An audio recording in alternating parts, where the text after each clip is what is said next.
Good evening, ladies and gentlemen. I'd like to call the meeting of May 5th, 2022 to order. Do we have any special intentions?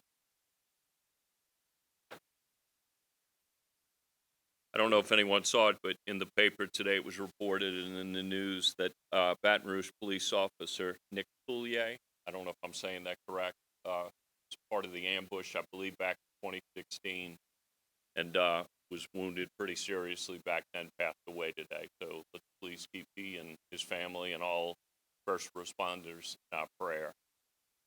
This evening, anyone else? Councilor Carroll?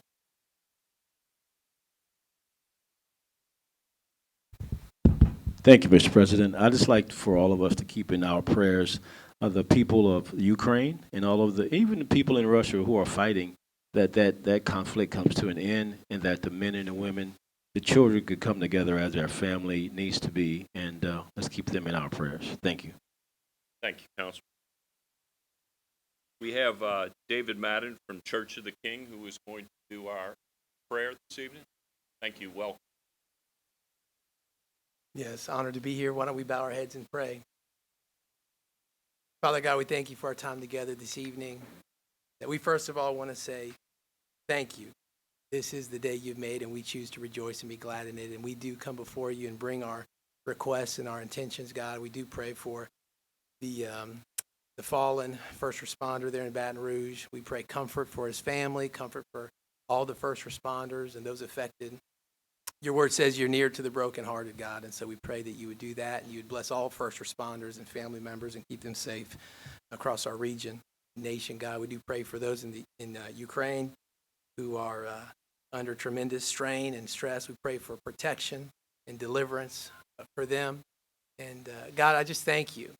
As a citizen of Kenner, I'm so thankful for the leadership in this room, the blessing that these leaders provide for myself, my wife, our kids, our church family that has the privilege of basically sharing a parking lot with them. And I just pray your blessing upon this team of leaders. Your word says in Romans 13 that all leaders, civil leaders in particular, are not just chosen by man but appointed by God. And you said that your purpose is for the good of the people.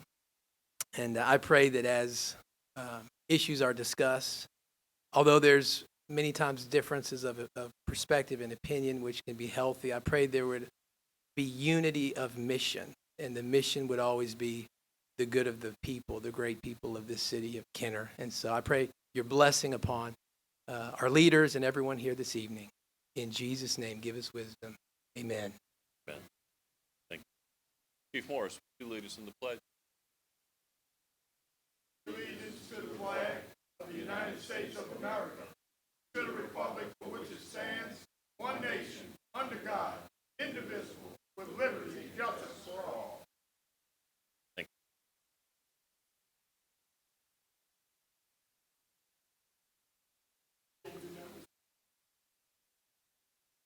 Madam Clerk?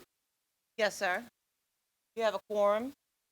In accordance with Council Resolution Number B14550, please be advised that all cellular telephones and other devices of this nature must be deactivated or silenced throughout the council meeting. We have correspondence, reports from the mayor, CAO, or department heads. Mayor Zahn? Thank you, Council Chairman. You have received the 2022-2023 proposed budget was submitted online for the public to view, and you had received it, I believe, on Sunday evening. You have the budget. We'll be having budget hearings, or you all be having budget hearings Monday and possibly Tuesday and Wednesday of next week, so you have that for your review. Music in the Park is back on. I want to thank Mark Glorioso and his group, and Heidi Glorioso and everybody who's involved in this. May 6th and 20th in Heritage Park. That's Music in the Park, so it'll be this Friday night, tomorrow night. Movies in the Park will be back May 7th and the 21st in Heritage Park again. So you have it for 2 weeks, a week break in between. Juneteenth Festival will be June 18th and 19th. I know we have time before then, another council meeting, but that'll also be in Rivertown. I am going to call on Joyce in a minute to bring up one of the special attorney firms to talk about things that are going on with the buildings, but I first want to address something on a story that's coming up, and I want to remind all of us that this is something we continuously do here in the city of Kenner because we're good neighbors. So, as most of you all know, because I get requests, probably I could call each one of you all, I get requests for different organizations from the Kiwanis Club, and you know who you are if I'm saying this, the Kiwanis Club to St. Elizabeth to Pilgrim Baptist Church to numerous organizations. During COVID and during the storm, I know that in the COVID days, we reached out to businesses and we actually brought tents to businesses here in Kenner, sometimes tents outside of Kenner, as Councilman Carroll, you and I know that we've done some of those right in the Metairie-Kenner line right up in there. It's being a good neighbor. It's something that we do.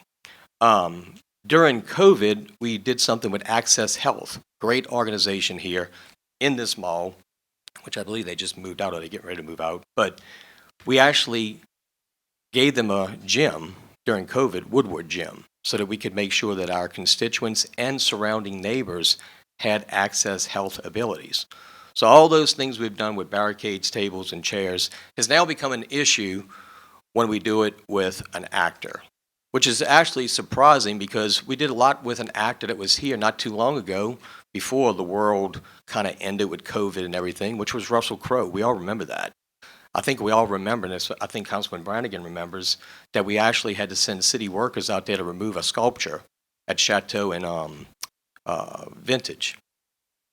So we do a lot of things to promote the city of Kenner. But when a certain actor, John Schneider, approached us, or approached the Kenner Police Department, the Kenner Police Department approached me about getting police cars, salvage cars, for a film, I said, I have no problem with it, but the chief has final say-so over that. And the chief had no problem with it. And look, I commend the chief for not having a problem with it. I commend the Kenner Police Department for not having an issue with it. We also loaned fire vehicles that were in salvage. Some people want to ask, why do you do that? Well, why do we do the other things that I just mentioned? First of all, we're a good neighbor. Second of all, we do what we need to do for our surrounding neighbors. Second of all, we want to make sure that we promote the city of Kenner. I just stood up there by that podium, and I just talked about National Tourism Week and how we want to make sure we have an economic impact. But when you work with movie companies, in this case Schneider Studios, when you work with them at their events, you get in that movie. You're promoting the city of Kenner in that movie. A CEA was done with Schneider Studios, signed off by me and the chief, and also a representative, I believe John Schneider's wife, written by a former city attorney, which, look, I appreciate the former city attorney that wrote that. Those items were listed in there. The tents and the barricades that are now under scrutiny, all of a sudden, weren't added to the CEA. I guess it was added on later. But because we sent some people outside of Justin Parish, I guess, it becomes an issue that we were able to promote ourselves, the city of Kenner here, to many people. A lot of people go to this event, or these events. I believe he's had 5 events, and he films movies at the last 2 or 3, because we didn't do anything with this last one, but we've done it in the past. So I just find it funny when the media picks on one particular person, and now the city of Kenner again, and I'm getting out front of this because it's annoying. None of you all have ever had a problem with us promoting the city of Kenner or loaning our materials to people. We loan a lot of stuff to people. We do it to be a good neighbor, and we also do it for promotion. Because George and Brian know when we go to St. Elizabeth's Fair, and I'm sure some of y'all do go too, but when we go to St. Elizabeth's Fair, the one that I can think of, we get a lot of PR out of that, guys. I would think that y'all would agree with us. We got a lot of PR out of Schneider Studios. We did a lot with John Schneider. John Schneider was approached by WWL the day of the event. We have sent a statement in to WWL. John Schneider actually went on his own, went on his Facebook page yesterday morning, and he is defending the city of Kenner.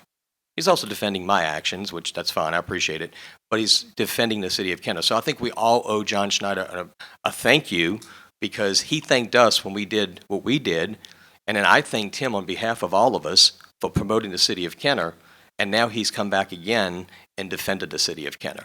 So look, I don't usually say these things ahead of time before a what they call it, sneak peek or a teaser that comes out, but this one is a little ridiculous. This is promoting our city. This is us doing what is right for our neighbors, and also just maybe somebody that attended the event or one of the 2 events that we helped with, maybe might be 3. We need to make sure that someone hears something, and maybe just someone heard something or saw something from the city of Kenner there, or I believe watched that movie and saw something with Kenner in it, and maybe they might want to look and see what the city of Kenner is all about. He does a very good job of describing the city of Kenner. He goes, we love New Orleans, but we are in a tourism battle with the city of New Orleans. Let's be honest. And he says there's nothing more than a fence that really, that you can't jump across to get from here to the city of New Orleans, that we actually have to promote ourselves also. Love working with the city of New Orleans. But you know what? We want to make sure we get some tourism too. So I want to thank you all for your past support. I want to thank you for your support when this story does air tomorrow evening ahead of time, because I know each and every one of you all are part of this with me, because we have done all this together in the past, and we'll continue to do that. And I also want to thank the Kenner Police Department for stepping up and doing the right thing, like the fire department, that's under me, but our chief of police with the police department, for helping out someone that needed something and giving us a little credit for it, myself and Chief Glazer.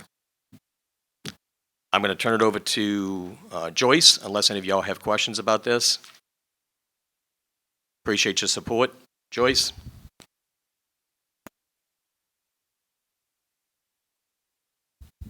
Thank you, Mr. Mayor. Good evening, council members. I hope you're all well. We have a couple attorneys here who are working on our insurance claims. We have Rico Alvendina, and we also have Matt Sherman. Rico, want to?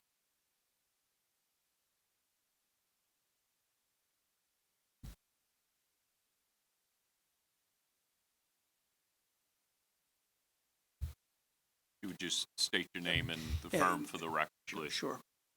Good evening, Honorable City Council. My name is Rico Alvendia. We met once before, if you remember.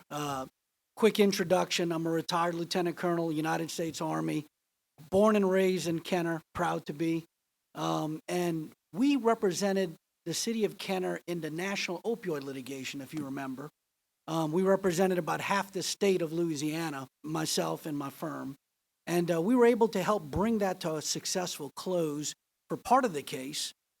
Those allocations, those funds will be forthcoming to the city of Kenner for the next 18 years, okay? Something else we did after Hurricane Katrina, our office downtown was under about 7 feet of water after Katrina, and we became hurricane experts. Insurance lawyers were helping other businesses, other law firms as well. And so I'm happy to tell you, recently, it's only been about 3 weeks, we were reached out to help close down the claim for Ida for the city of Kenner. I will tell you that the adjusters that have been on the ground, boots on the ground, have done a solid job. My job, together with Matt Sherman, who's also, his firm, I believe, has one of the buildings in Kenner as well. But our goal is twofold, just to let you know real quick. I'm not going to take a lot of your time. But we've been working nonstop for the past 3 weeks to really get a situational awareness of where this claim is. And I can tell you, we now have a good idea of where things stand.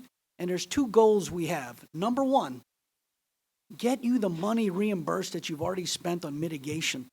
Okay, the city of Kenner has been billed or spent over $12 million. $12 million on just fixing, mitigating buildings. Your insurance company is lagging on that. And we have been on top of them for the past 3 weeks to say, you need to give them the money that's owed for that money that's been spent already, or explain to us why you're holding back. And what we come to find out is there's an auditing process going on. And we told them, you can't just tell us you're in an auditing process.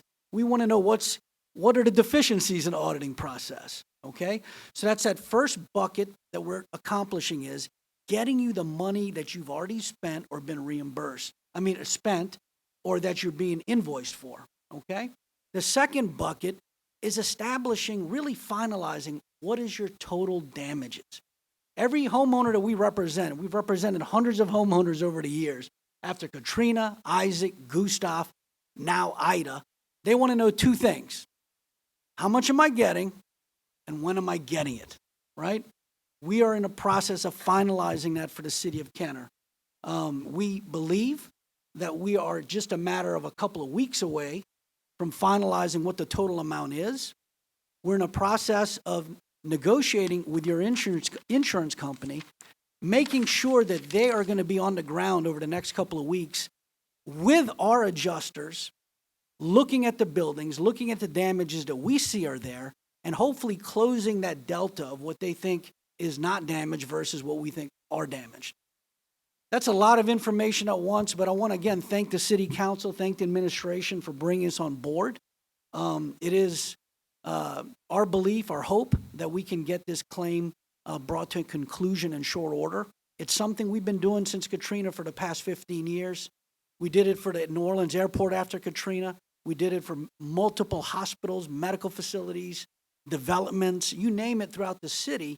We did that over the years, and I'm hopeful that we can bring that experience to Kenner to help you close down your claim. Happy to answer any questions you have about what we're accomplishing. Council. I thought we received money for mitigation, or was the 10 million? Yes. The 10 million that we received, was that not for mitigation? Yes, sir. You received $10 million. That was an advance on a claim that would be put towards mitigation or damages. Oh, okay. Yeah, it's Okay. essentially a tender, like a homeowner. They will give them a check for $25,000 and say, use this for what you can. That's analogous here. They gave $10 million initially, but there are several millions of dollars now that we have invoices for that they need to be sending. And I can tell you in very short order, our discussions with them will be forthcoming here in the next couple of weeks for money that's been spent or invoiced for mitigation. Okay. Okay? Yes, sir. Thank Ma'am, did you have a? Councilman Carroll. Thank you, Mr. President. Thank you, sir. So you're saying two things. One, the assessment that you guys, our insurance and attorneys is complete for the city of Kenner, or is not complete? Almost complete. Again, I was brought on 3 weeks ago. There was already solid efforts there to assess all the damages. Mm-hmm. We're in a process, I believe there's about 14 buildings left that we're taking a very close look at to see if there's any damages that might not have been seen on the first pass around. And that's what we're trying to find out right now. Just like if you have a homeowner's claim where I've had a bunch of homeowners call, because by the way, we help out homeowners as well. That's something we do. A lot of homeowners say initially, look, we're fine. I don't have any problems at my house. Next thing you know, you get a heavy rain, you get another heavy rain, you get another heavy rain. They say, you know what, Rico? I got a leak in my living room now. Same thing here with your buildings in Kenner. A lot of buildings that may not have been apparent certain damages, we're double checking those, working together with Mark Glorioso, working together with some other folks in the administration, even people who building managers, Mr. Troy, Mr. Powell at the police headquarters, the Pontchartrain Center, identifying damages that might not have been caught on that first pass. We're making sure we capture all of that before we say this is the total damages. But I hope to get that done within the next couple of weeks. And there's teams on the ground right now doing this. That's exactly what I wanted to hear. There's Yep. nothing wrong with going back again to make Absolutely. sure. And because we, the city of Kenner, are not any different than the citizens in the city of Kenner who are going through the same process. They are going through what we are going through. They are having to deal with not receiving their checks. They are going to have to deal with going back a second time because maybe the first time it was not identified. So we understand, and we are no different. And just like the people who live here in the city of Kenner, our code department, our plan, everybody's going to hold them accountable to ensure that their properties are safe for the overall welfare of the city of Kenner. So obviously we want to have our buildings as well. So you say within a couple of weeks, Yes, sir. it should be completed? Yes, sir. And I spoke with the teams that are on the ground now. I said, look, before the end of May, we need to get an answer. And I know we've only been here 3 weeks, but we're pushing on them and saying we got to get it done. And I'm telling you, there's people working 6-7 days a week right now. They're at the police headquarters, at the Pontchartrain Center. They're at Fire Department number 37, City Park Pavilion, Martin Luther King building. I mean, I could go on and on. There's about 14 buildings we're taking a second look at. And it's very important what you said, sir. I'll give you an example. My brother's house in Kenner, not far from the old St. Jude Hospital. It's now Oshner. He thought he didn't need to replace much, thought he had enough money from the insurance company. Come to find out he had to replace his whole electrical system, because it got damaged, it got wet, it started rusting over the past few months. That's an additional $20,000, $25,000 for that home alone. You can imagine with the buildings you have, the City Hall complex, the police headquarters, the windows that are now showing signs of leakage or they're fogging up at the Pontchartrain Center, the police headquarters. These are things that are starting to show now. So we just want to make sure, and listen, we appreciate the administration's assistance, Mark letting us into all these buildings throughout the week, but we're hitting them every day. And I hope before the end of May, to have a final damage estimate of all the buildings. Yes, we're going to hold you to that date, but obviously things happen, and if not, to be able to come back and let us know why, if for whatever reason that is not complete. And, also, we as the city of Kenner, we just want to make sure that we're doing the right thing for the people who are going to look at us, hold us accountable for that. So thank you for coming today. Yes, sir. We look forward for the progress. And my last question is, if by chance, in a perfect world, if everything happened within the next 2 or 3 weeks, if it doesn't happen, if they are not as diligent in getting us our funding that we are owed, what is our position then? Yeah, and let me be very clear in this, Councilman Carroll, that we will be done with our overall assessment by the end of May. Fair. Throughout that period, we will be meeting with the insurance company's representatives as well and seeing what we can agree upon. I don't believe that we're going to agree on everything. So to answer your final question, we are prepared to file a lawsuit to go to court, as we have done in the past after Katrina, to get the funds necessary, because we're not going to leave a dime on the table. Okay, so ultimately, we will file a lawsuit to get any monies that are not agreed upon. I want to be clear about that. And the last thing I'll say is this. I've told our adjusters, and I'm several teams of adjusters right now, we want this done by the end of May, but don't cut corners. Okay, don't try making a deadline and do something too quickly. And they know that. So we're going to make sure it's done properly to standard. But again, we're shooting for the end of May to have an assessment and hopefully an agreement with your insurance company on what they're going to pay. And then whatever's left over, that's when we come to our client, the city of Kenner, and say, here's what we have left. We're ready to file suit. Yes, and obviously we would never expect you guys or anyone that's associated with you to cut corners, just like you wouldn't expect us to cut corners when we have to cut the check to pay for you. Absolutely. So nobody's cutting corners there. Yes, we sir. want you to do the job diligently and to ensure that everybody is whole at the end of this. And, again, I go back to our residents. A lot of them don't have the resources to sue, so they have to deal with it, back and forth, back and forth. We are fortunate or blessed to have resources or have fantastic attorneys to be able to deal with this. So Yes, sir. we are just wanting you guys to do the best job that you can to represent us as well as you have in the past, and we look forward to putting closure to this. Thank you. Thank you very sir. much. Any Thank you, other Mr. President. questions? Yes, one Yes, sir. second. Yes, please. Councilwoman McKinney? Yes, ma'am. Yes, thank you, Council President. And thank you for being here. I just have a couple of questions, and hopefully you can answer them. First, how much is the city insured for overall for all of the buildings? Approximately $100 million. $100 million. Okay. Okay, and then I know you're still working through this. I guess, and you may not be able to answer this question because it's about what is the estimated damage? Like, do you think, like I said, you're working through that. But at this point, in this juncture, 6 months out, that they've done assessments, do you have an estimated level of damage? I hesitate to give a number only because I don't want the insurance company to ever say, Mr. Alvendia said at the council meeting it was X dollars, but now he's saying it's Y dollars. So I just respectfully ask, if anything, we could maybe have in private session, I could let you know those numbers, but I don't have any trust in the insurance companies, I'm sorry.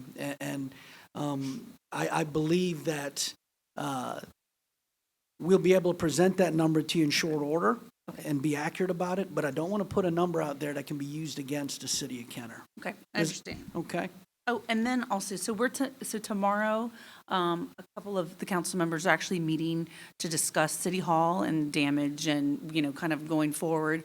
Are you available to attend that meeting? 100%, yes, ma'am. Okay. I've been asked to attend, and Okay. I plan on being there. Okay. And having a couple of our damage experts there as well. Okay, Because they're the ones where the rubber meets the road. They're the Okay. ones that can help bring clarity to that. okay, And perfect. I'm sorry, I was remiss here, I didn't mention, Matt Sherman is also an attorney. His firm was representing the city on the Zeta claim for certain damages to City Hall. And Matt, did you want to comment on that? It is separate and apart, same insurance company, but a separate event. Okay, thank you. Thank you. Good evening, Matthew Sherman. I certainly don't have the military credentials that Mr. Alvendia has, but I did play 4 years under the best Kenner baseball coach of all time, Councilmember Brannigan over there. So hopefully that gets me somewhere tonight.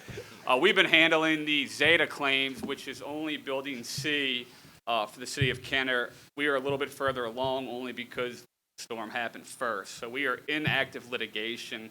I have been working with Lloyd's of London's attorney, and Rico and I work together. Our firms have worked together for years. We're actually both on the steering committee for Jefferson Parish's hurricane claims. So we've been working together to try to facilitate, by the time he's done with his assessment, then we can possibly have a joint mediation for both Zeta and Ida claims. So we've been working on that, and we just filed a lawsuit for the damages to the AP Clay building.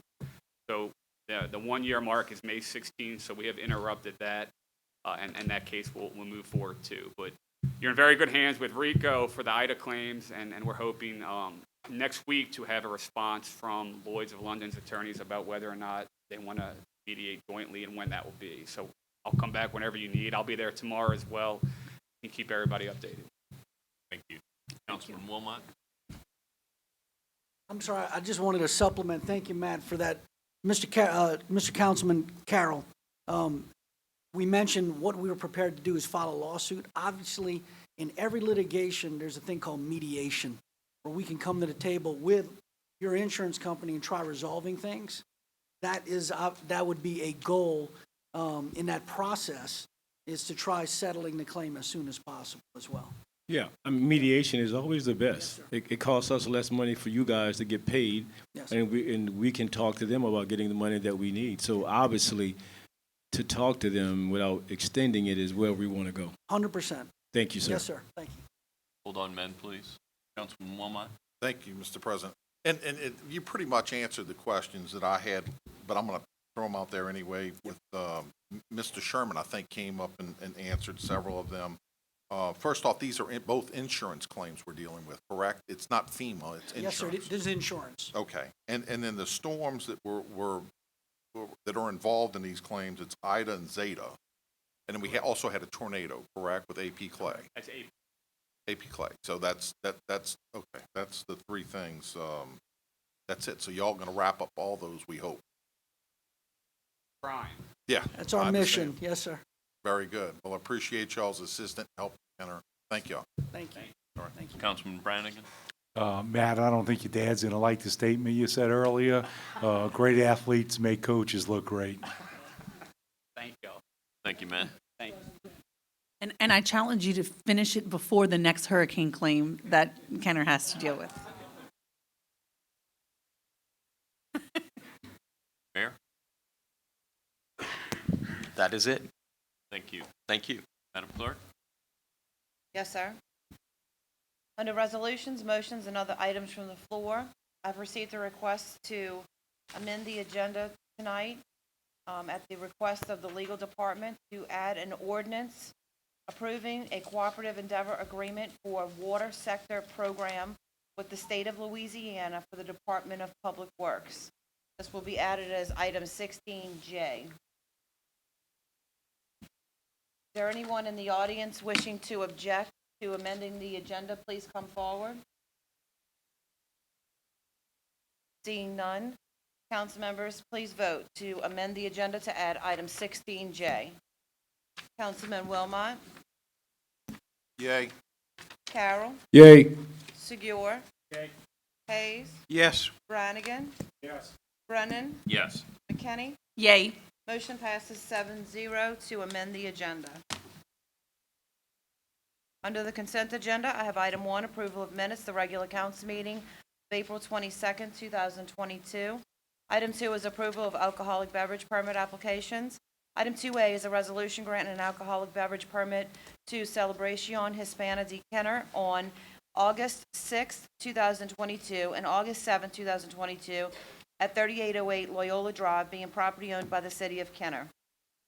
Item 2B is a resolution granting an alcoholic beverage permit to Gala Music Foundation on September 10th, 2022 at 3808 Loyola Drive, being property owned by the city of Kenner. Item 3 is approval of bingo and public gathering applications. Item 3A is application number 2275-22. Rejoice Incorporated to hold a public gathering on June 18th, 2022 from 11 a.m. to 7 p.m. and June 19th, 2022 from 10 a.m. to 5 p.m. for the purpose of 6th Annual Juneteenth Festival at Rivertown Parking Lot, 420 Williams Boulevard. Item 3B is application number 2276-22. The City of Kenner to hold a public gathering on May 6th and 20th, 2022 from 6:30 p.m. to 9:30 p.m. and for the purpose of Music in the Park, 2022 at Heritage Park, 2015 4th Street. Item 3C is application number 2277-22. The City of Kenner to hold a public gathering on May 7th and May 21st, 2022 from 6 p.m. to 10 p.m. for the purpose of Movies in the Park, 2022 at Heritage Park, 2015 4th Street.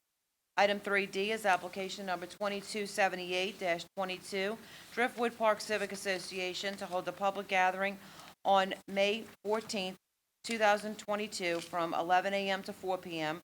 and for the purpose of Family Day Craft Fair at Galatas Playground, 41 Nassau Avenue. I have a motion by Councilmember Wilmot, seconded by Councilmember McKinney, to approve the consent agenda. Council members, please vote. Councilman Carroll? Yay. Segura? Yay. Hayes? Yes. Brannigan? Yes. Brennan? Yes. McKinney? Yay. Wilmot? Yay. Motion passes 7-0. Under the public appearance agenda, we have item 8, public hearings for final passage. Item 8A is a public hearing regarding summary ordinance number 12,877. An ordinance amending the 2021-2022 operating and capital budget to fund 2 part-time Recreation Department employees to assist at Mus Bertolino Playground and amending ordinance number 7549. I have a motion by Councilmember Brannigan, seconded by Councilmember McKinney for a 1-meeting deferral. Any discussion? Seeing none, council members, please vote. Councilman Segura? Yay. Hayes? Yes. Brannigan? Yes. Brennan? Yes.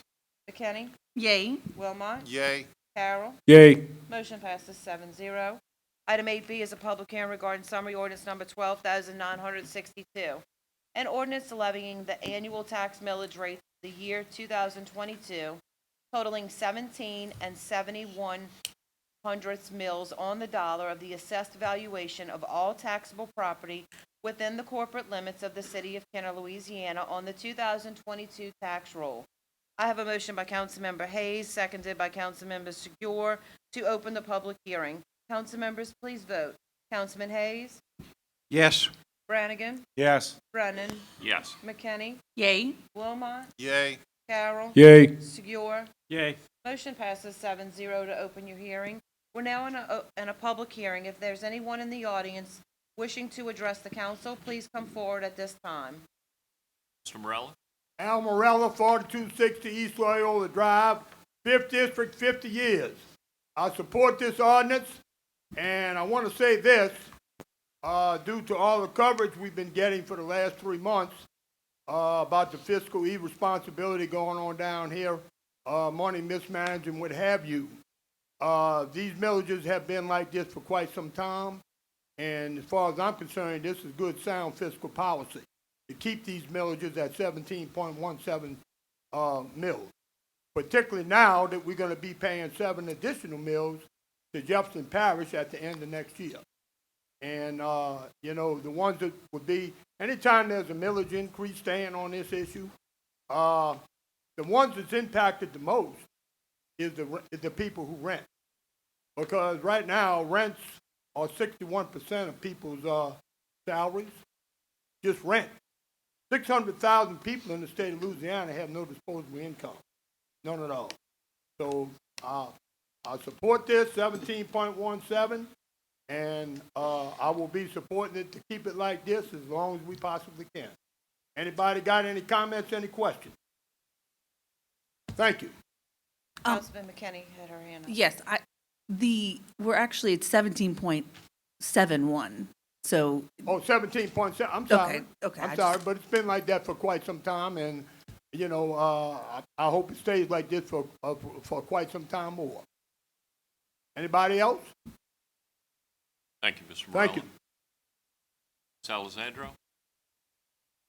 Good evening, Stacy Alessandro, 4th District. Councilwoman McKinney, since you had the figure, could you please tell me, right now you guys are voting on 17.71, is that correct? Correct, mills. But that's not what it was last year, is it?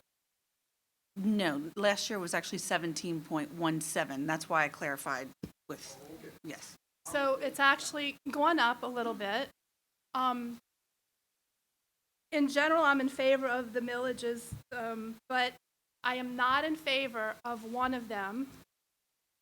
The garbage millage is increasing, and that is not okay, and I'll tell you why. When you guys voted, when the administration brought it to you, and you guys voted on our garbage contract with the recycling, we were told that because we were recycling, we would have less tonnage going to the dump. And as such, our tipping fees were going to be greatly reduced. We were going to see a big reduction. And then we see all these Lee Zurich reports on TV where they're saying our recycling is not being recycled at all. It's just going to the dump, to the landfill. And so we're paying the tipping fees, we're paying the recycling, it's not getting recycled, and then we're double paying the tipping fees. Are you, the people in this room, are you guys just planning on please tell me no, letting that go by? Are we ignoring those reports, what's happening to us in Kenner? If anything, that millage should have been the one to go down. And I don't care if it's $1 or a penny. This is our money, and you guys are responsible for how it gets spent.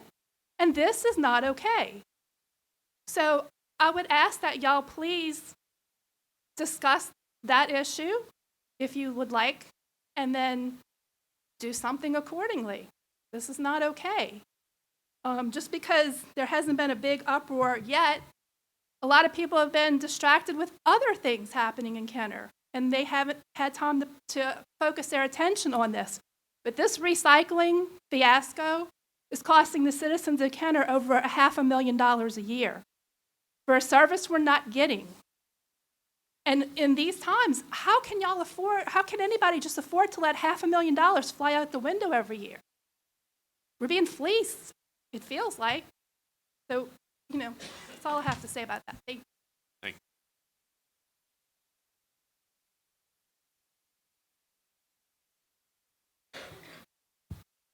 Seeing no one else, I have you're in your public hearing. You're in your public. I have a motion by Councilmember Hayes, seconded by Councilmember Segura to close the public hearing. Council members, please vote. Councilman Brannigan?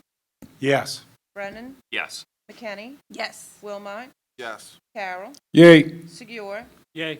Hayes? Yes. Motion passes 7-0. Have a motion by Councilmember Hayes, seconded by Councilmember Segura. For Councilman approval? Wilmot?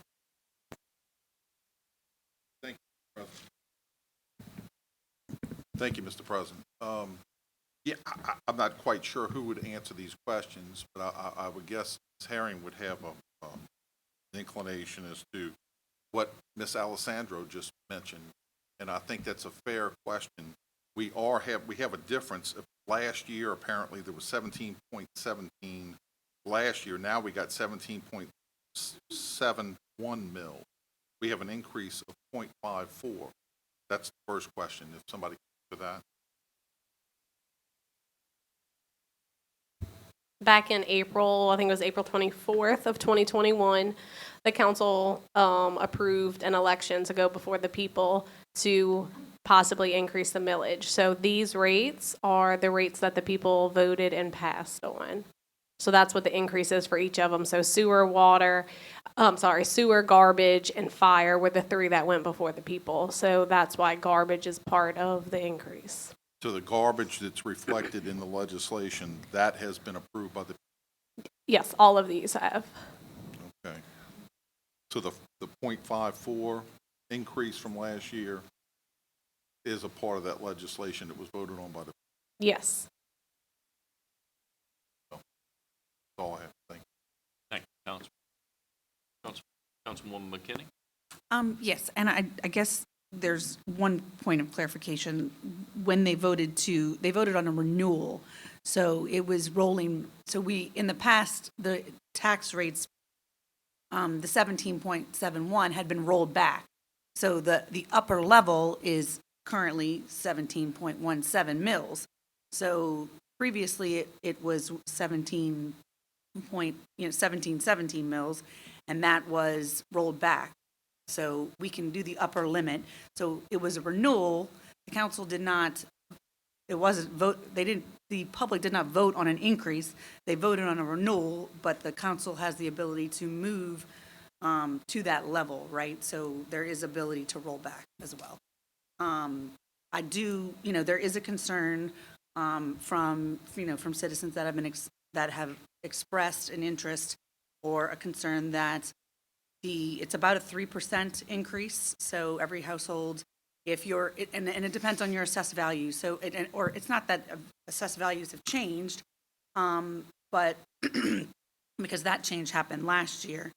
But it depends on your level. Some people have a full homestead exemption, so this doesn't affect them. So people who are in households that have limited incomes, or on fixed incomes, this is going to affect them somewhat, but more limited. An example that I actually had, that I reached out to someone, it's about a $14 increase for the year. And it overall, and I actually spoke to Ms. Herring this morning about it, and the impact of not voting on this is, and she can correct me if I'm incorrect, if I say anything incorrect, that it's about $1 million to the budget if this is not passed. So, and so that's obviously a concern. Obviously, we don't want to shortchange citizen services from that small level. But and actually, Liz, if there's any additional items that you'd like to discuss? So a few other council members had reached out, so I ran some other figures. So like on someone that their home value is $100,000, it would be a $1.35 a year increase for that person.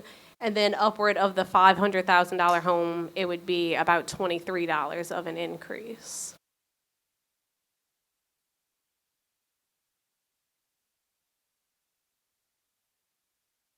Councilman Carroll. Thank you, Mr. President, and thank you, Mr. Alessandro, for coming up. Obviously, we have gone through a season of a number of things that has been brought to the public's attention. Some of it has come forward and been proven to be factual. Some of it are allegations. So I believe when things are said, you have to be able to give the opportunity to prove if it was correct or if it's not correct, as opposed to just going on the face value of what's been reported. I think it would be incumbent upon us to ensure, to include in investigations to find out if we as a city are charging more than we should, being charged more than we should be. So yes, that is something we will have to follow and look into to ensure that that's not happening. If it has happened, then we have to adjust that with the vendor as well for those things that were brought up over the past 4 or 5 months. But thank you for coming up with that. Thank you, Mr. President. Thank you, Councilman. Councilman Hayes. Well, let's just ask the basic question that's implied. Are we presently handling the recyclables like we should per the contract? Administration? I'll have Mr. Torres come in next council meeting if he's available to answer that, because yes, but recycle, he needs to address it on how people recycle, because some things are contaminated, which means it doesn't become recycled. That's where the problem comes in. We've tried to educate as much as we can on that. He and I met the other day. We're going to have to do a better job on educating the public on how they have to recycle. And I don't want to speak out of turn, but my understanding is if there's ketchup on one paper plate, it's gone. I mean, it cannot be recycled. So that's where the problems, I should say, that's where the issues. Exactly. They're not going to sit there. What he explained, I'm getting ahead of what he would say, but what he explained was we all love the roll-off carts. I am not advocating, including myself, I love the roll-off cart, okay? I'm not advocating to go back to the bins. But with the bins, when you have the bins, you're able to see if it's contaminated. When you have the cart and you dump it, my understanding from him, into the recycler, into the recycling truck, it contaminates the rest, right? So everything gets contaminated. If you see a bin that looks contaminated, you don't recycle that goes to garbage. Don't take my lid away. What's that? I said, don't take my lid away. Well, that's what I'm saying. Look, I am not advocating to get away from the roll-off carts, but some people also using the roll-off carts for garbage because they're easier to handle. So you run into that problem. Also, even though it says, recycle only, not trash or whatever, I need to get him in here for the next council meeting. Deborah, if you can reach out to him. It'll be a Friday, which will be better for him probably. Let him get in here, or either Julie Tafaro, to do a presentation for you all to tell you what the issues are with recycling. Initially, I think we did a pretty good job trying to educate We people. did, but we've had a lot of things since then, and Yeah. I think we need to do a better job of getting back out there again and doing it. And again, I am not saying get away from the roll-off carts. Don't leave here thinking that, because they are much nicer, but they're also nicer for garbage for some people, and that's what's contaminating a lot of recycling. It's probably a good idea. Thank Yes, thank you. you. Councilman Hayes, are you finished? Yes, sir. Councilman Brannigan? Yeah, the only thing that I wanted to say is that, basically the millages passed 75-25 roughly last year, and I hate seeing taxes go up on anyone. And when you put the numbers to it, on a $300,000 house, it's a $12.15 increase per year, which is a little bit more than $1 a month, and the majority of that is for fire protection. So I think that's a big deal. Thank you, Councilman Wilmot. Yeah, and if I could, I'd like the administration, somebody to explain, when this came up for vote to the people, was it expressed as a renewal? We brought, I believe, correct me if I'm wrong, Chris Fortunato in for this. Chris Fortunato launched a campaign. She was contracted to launch a campaign. She did a fantastic job doing it. We absolutely advertised that. I mean, I remember it very clearly because they had different symbols for each thing, and I hated the garbage truck. Garbage truck for garbage, waves or something for water, and fire was the fire truck, obviously. She did a great job doing that, and I want to remind you, it was overwhelmingly voted back in by the people, and they knew it was a renewal. Councilman Wilmot, we had to make sure people knew it was a renewal, because if they didn't know it was a renewal, exactly, they would think it's a new tax, which rightfully so. People are going to think that. They hear tax, and you don't get 100%, right? It was 75, anywhere from 75 to 80% on these things. So we want to make sure that people know it is a renewal to keep things going the way they're used to it. It's not increased. We understand why it got increased, but that was because of the assessor's office with them. But, and Deborah explained that, but absolutely they knew it was a renewal. We're not increasing it, but the assessor's office steps in, and that's where Deborah will pick up. And so that's the difference of the .54 mils. That's what she's going to explain. Okay. I actually think Councilwoman McKinney did an excellent job of explaining it. What they did is renew their prior vote. They had previously, 10 years before, voted 17.71. Over the course of time, the council had allowed that to roll back when there were reassessments. So what they were doing the last time they voted was renewing their prior vote to allow the council to levy up to 17.71. The challenge right now for trying to roll back now, because you don't have to set it at 17.71, but the challenge right now is that it has to be to the assessor by June 1 for it to be on the tax bills, and it was advertised at 17.71. The caption says 17.71, so I believe, and I'm going to defer to legal on this, but I believe that if we attempted to amend it, it would have to go out and be re-advertised, and I think it has to lay over 3 weeks, about 3 weeks. So I don't know that you have time. It is a very excellent point that you guys can set it wherever you want to set it that you think is reasonable. But the ability to levy anything at all may be hindered if there's an attempt to amend it tonight. I'm actually going to defer to the legal department to talk about that. So it's not a substantive issue. I think it's a notice issue. Thank you, Ms. Foshee. Sala, any comment? As Ms. Foshee said, the issue is about notice, the public notice, that we don't have enough time to put the notices out and to advertise in time before June 1st. And that is, again, the issue. If I guess this was a month ago, we had definitely enough time for that to happen. But because we don't have enough advertising, you don't have enough time. And the caption says the 17.71. That's what the public is about. There's not enough. Can it be changed after? Be amended after? Yeah. To be able, once we notify the assessor on June 1st, that will be what is assessed this year, because June 1 is the deadline to get it on the tax rolls. You could amend it afterward. It just wouldn't affect this year. It would affect the following year. But you absolutely can. Thank you. Councilman Brannigan? Do we know how much percentage-wise of recycling is going to trash? How much is contaminated? We need IV to come talk about that, because again, this was a complaint that Ramelli had as well when they were recycling. If you contaminate it, it absolutely positively has to go to trash. So there are documents, they've given us backup, and we met with them this week asking about that specifically amongst some other things. So I would really like for them to come in and be able to tell you that, because if there's going to be some decision you guys have to make at some point long after we're gone about whether the cost and the benefit are there. Because if you end up, remember with recycling, you have not only the recycling fee, but then if it goes, it's also added to the tipping fee. So it's more expensive than if they had just put it in the trash.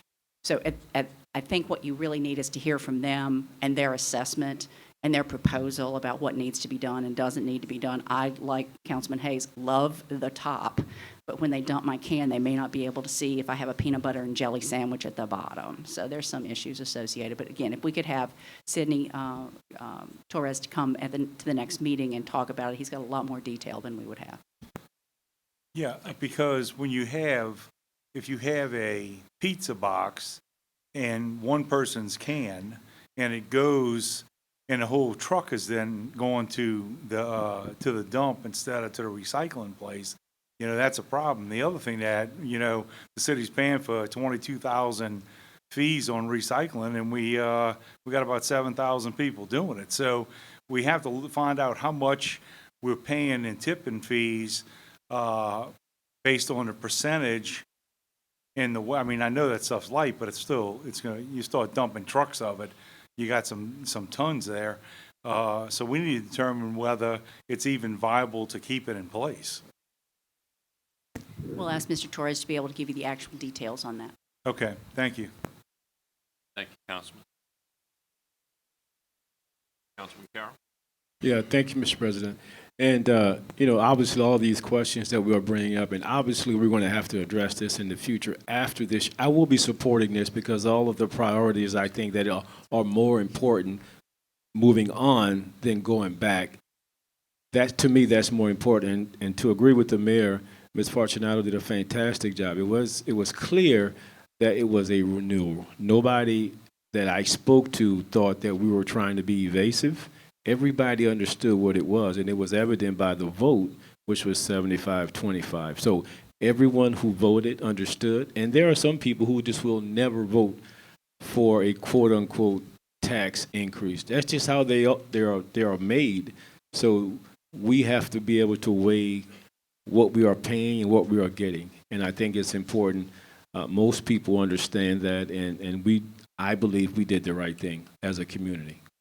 Thank you, Mr. President. Thank you, Councilwoman McKinney. Yes, thank you, Mr. President. I have a question for Ms. Sala. Okay, so I understand the issue about the notice, but if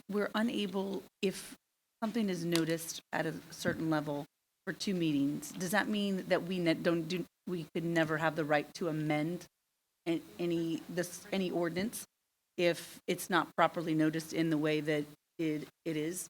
I mean, doesn't that restrict our legislative oversight and ability to amend if that's the case?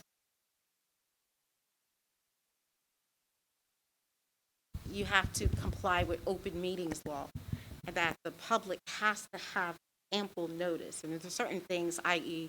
budgets, millage, certain things that have to be advertised in a certain way based on the state law.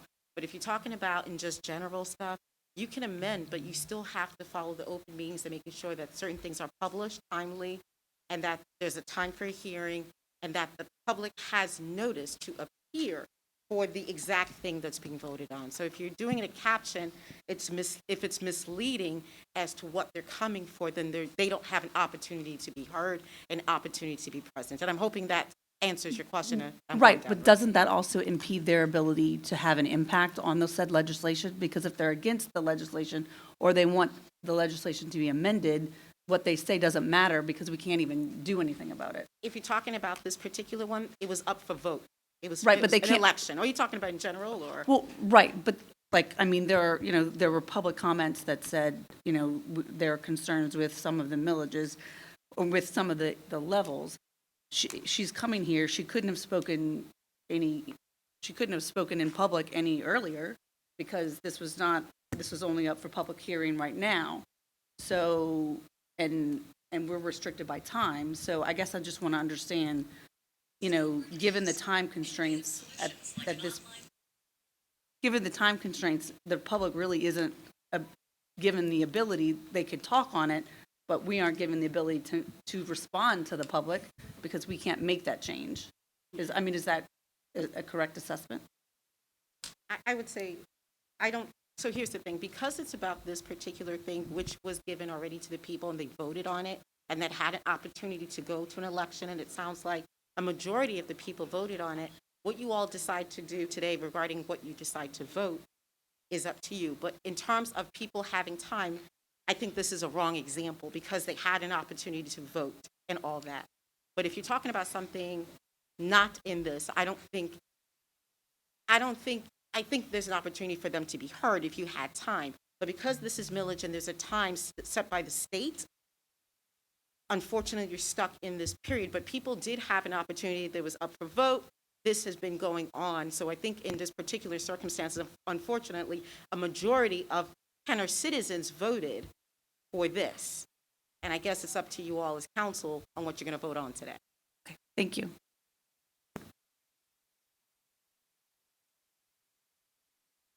Madam Clerk?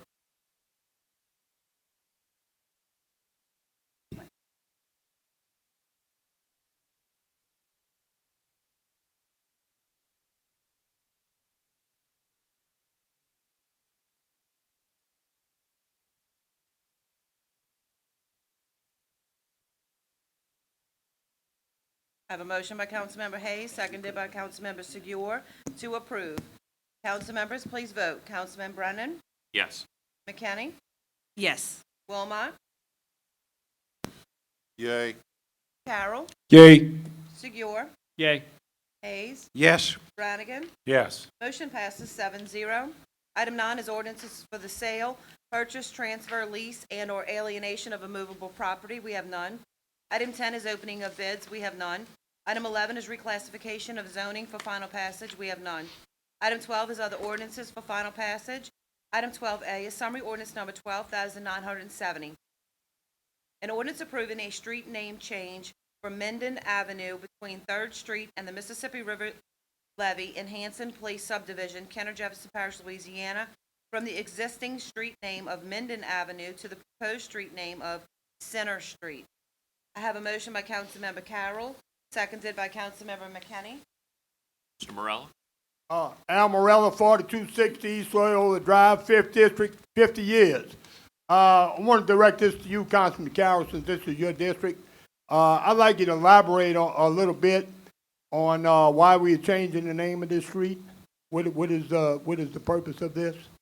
I will give my comments, but I would like for the director to come up and give some information on this. Thank you, sir. That's fine. Thank you. Okay, thank you. Thank you, Director. Thank you, Council President. Just very brief. So the applicant in this case is Carl Center LLC, 25 3rd Street, Minden Avenue in Kenner. So in September of 2020, the council approved the sale of the Minden Avenue right-of-way to Carl Center LLC. Carl Center owns both sides of the street. They have a very heavy equipment business focused on marine engines and the like. And they use that street to actually cross between their businesses. So they requested to purchase the right-of-way. Council agreed, and they purchased it. And now they would like to change the name from Minden Avenue to Center Street to reflect the business. We did look to see if there was any historical significance for that section of Minden Avenue or for Minden Avenue in general, and we could find nothing. So the Planning Commission did recommend approval. Thank you, Director. And Ms. Morella, thanks for your question, because obviously we don't casually change the name of streets, particularly from historical value, particularly in South Kenner, where everything started. We are conscious of that. And if we aren't conscious, people in the neighborhood will remind us. But it's our responsibility to find out, to make sure we vetted this, spoke to a number of people who have been living there many years as it relates to that. There are no families that live on the street. It is pretty much like an industrial street. There was no concern with the mailbox, the post office or addressing other people, because when we change a street, we have to submit an application, all of the neighbors and everybody have to sign. So we do a pretty good process of making sure before we change it that it is not affecting anyone. So we did a great job like we normally do on this. And if it doesn't pass muster to the people on the street, it fails. Yes. One more thing, just to address Mr. Morello, I would like to point out that this little section of Minden is between 3rd Street, West 3rd Street, and the River levee.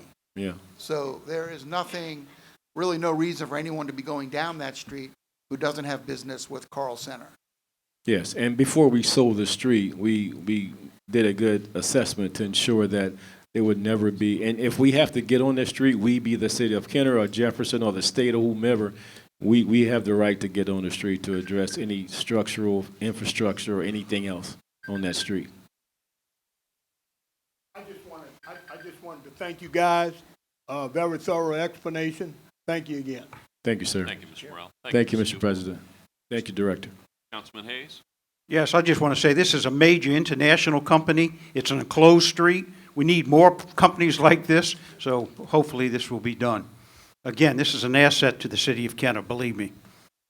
Thank you, Councilman Wilmot? This only affects the south side of Airline Highway, correct? It's not the north side. It's actually 3rd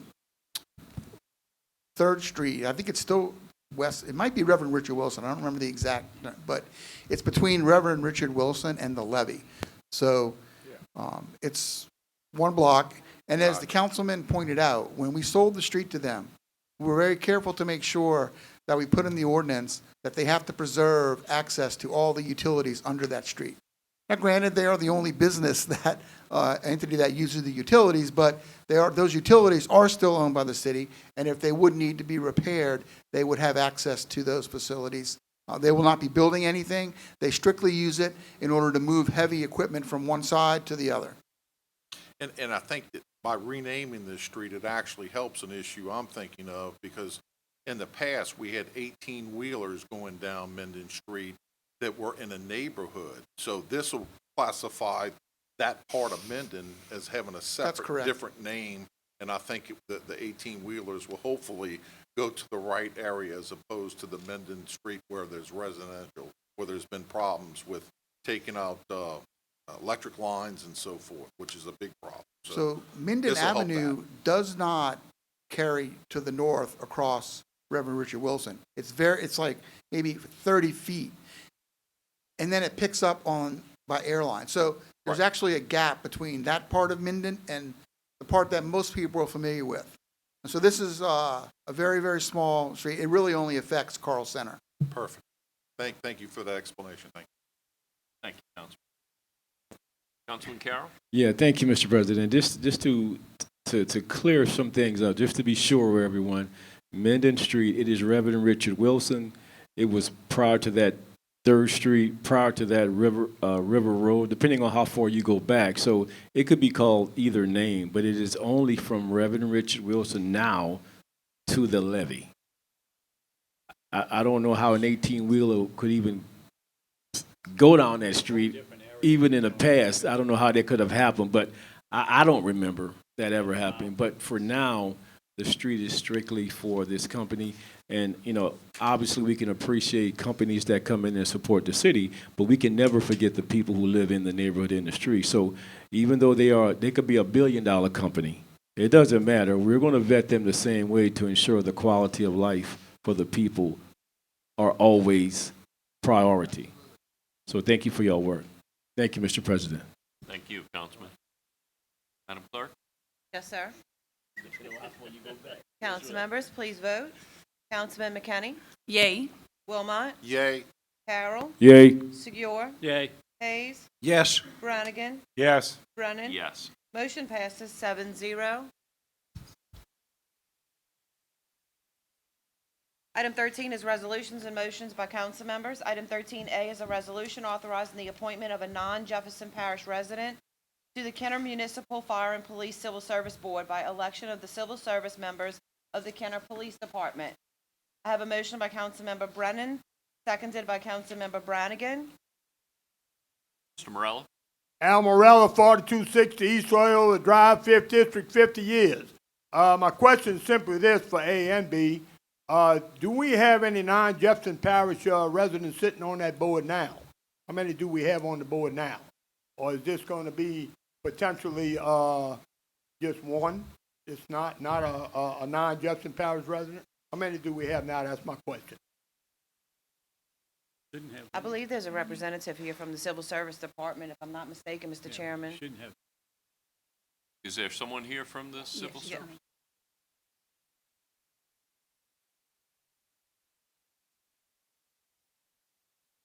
Hello, how are you? Hi, please state your name for, Jennifer Driscoll. thank you. We do not currently have any members that do not live in Jefferson Parish. The two members, both of these resolutions are essentially the same thing, one for the fire department, one for the police department. Our civil service board has a representative from each department. They are elected by their peers. Currently, they must live within Jefferson Parish in order to serve. However, a lot of our employees do not live in Jefferson Parish. We have some in the surrounding parishes. For our fire department, this legislation will increase the number of eligible individuals to serve the Civil Service Board by at least 40. And for our police department, it increases that number by 50.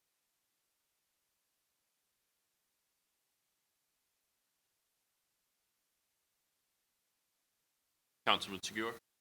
Ms. Driscoll, if I appreciate the reading I did on this, this is a state law that was in place that allows for this to take place, right? Yes, that's correct. So it's not us trying to do something illegal. No, not at all. We're following what a state law allows to happen. Yes, you're correct. Thank you.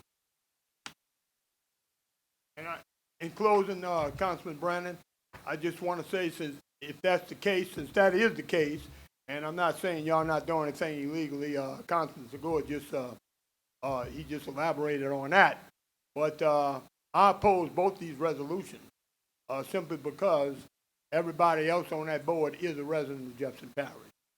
Anybody got any comments, any questions? Thank you. Yes, sir, if you'd state your name for the record, please. Mickey Jeruso, 123 Oaklawn Ridge Lane, St. Rose, Louisiana. Been on the fire department 31 and a half years. I oppose this resolution. There's enough firemen with 130-something firemen on the fire department. I think we have enough guys that live in the Jefferson Parish, or women, that are eligible to sit on this board. And when you start going into other jurisdictions, I think it's going to create a problem. So I oppose it. Thank you, sir. Councilman Carroll? Thank you, Mr. President. The director, I may have missed your title, Miss? Ms. Briscoe, you are the director, or? I serve as the secretary to the board. Okay, thank you. Do we have to, I mean, within our charter, within the laws or the bylaws, are there certain positions that cannot exceed Jefferson Parish members, or we can only have one? Is it written like that? Where we're adding this one, can it balloon into, and I'm only speaking hypothetically, balloon into everybody being from outside of? No, all of the other people that serve on the board, there are 5 members of the board. 2 of them are, a list is given by local universities, and they must live in the city of Kenner. They must be a registered voter in the city of Kenner. There's a 3rd person that is appointed by the governing authority. That person must be a resident of Kenner and also must be a registered voter of Kenner. There are 2 representatives, one from each of our fire and police departments. Those people are elected by their peers. They have under a certain rank, so they can't be involved in the disciplinary procedure because we often hear employee appeals. And they have to currently live within Jefferson Parish, but there is a law that allows us to adopt further for those employees that are still, they are our employees, but they don't live within our parish. Okay, so 5 of them are solid Jefferson Parish. 3 are within Kenner. Within Kenner, but Correct. 5 all Kenner, which is in Jefferson Parish. Right. All 5 are Jefferson Parish residents. As it currently stands, yeah. As it currently stands. Yes. Okay, and that is the law, the bylaws, or the policy. Yes. That it has to, and we're only adding the possibility to add 1 individual? Well, there are 2 resolutions. One is for the fire department to add the one is for the police department to add the other. But they will still be elected by their peers. They still must be a permanent employee of the department. Okay, yeah. Okay, well, thank you very much. No problem. Thank you, Mr. President. Thank you, Councilman Carroll. Councilman Segura? Thank you, Council President. Mr. Driscoll, again, if you don't mind. I had the privilege of serving as chairman of this board for several years, many years ago, so I'm very familiar with a lot of these procedures. As Councilman Carroll was trying to get to, but we're not adding members to the board. We're just allowing the police and fire a representative who is elected by the police and fire personnel to choose to elect someone who's not a resident of Jefferson versus the other members who, by our rules, have to be a resident of Jefferson. Yes, that's the correct. understanding. So this came up because the secretary yourself or the board asked for it, or did the fire and police ask for it? We actually are 2 members from the fire and police departments. Their term will be expiring in July. And both of them have served on the board for a few years now. We get some turnover because we have a lot of cases that come before the board. Their terms are 3 years each. They may or may not be seeking re-election, but we will definitely have to have a new election within the departments. And that's where I was trying to get to. So when it comes time for the re-election, this is trying to perhaps allow a current elected fire or police representative who has now not living in Jefferson Parish still run for re-election? It could, but that's not the case. Okay. But then when the election comes up and each agency seeks a representative to run for, or several to run for it, This is saying that if you do not live in Jefferson, you are eligible to put your name in the hat to run for it. Right, as long as you meet all the other requirements, then yes. Okay, so making clear that it's understanding, all we're doing is facilitating, and I'm a little confused as to who put this up. I thought it was perhaps that both agencies were having trouble getting representatives who live in Jefferson, since so many of them don't live in Jefferson anymore. We don't have a residency requirement, so they move away and they serve us, but if they now want to serve on this board, they might have had a problem. So this is saying, okay, even though you're not living in our jurisdiction, you're living outside in another parish, that's fine, go for it. But if you want to serve on the board, then they could put their name in the hat to be elected. Yeah, that's correct. Thank you. Thank you, Council.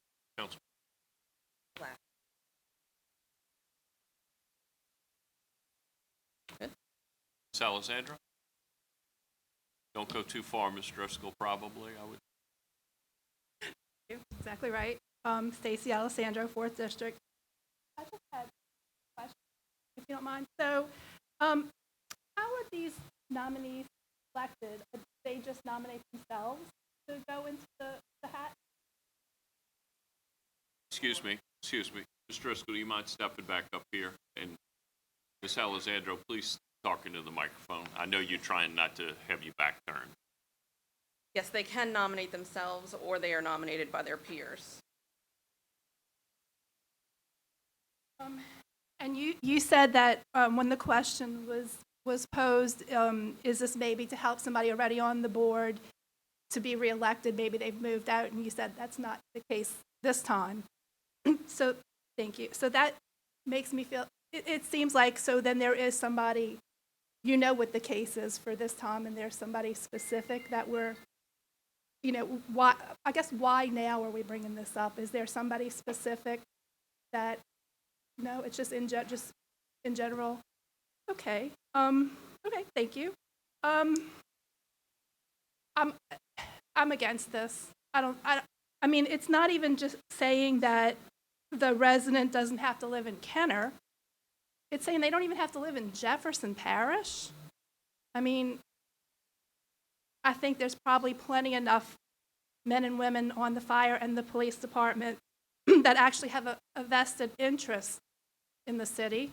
I mean, these other people are certainly heroes, but, if all things are equal, they're all heroes, then I think we need to pick people who live in the city and have a vested interest. I just don't see the need for this.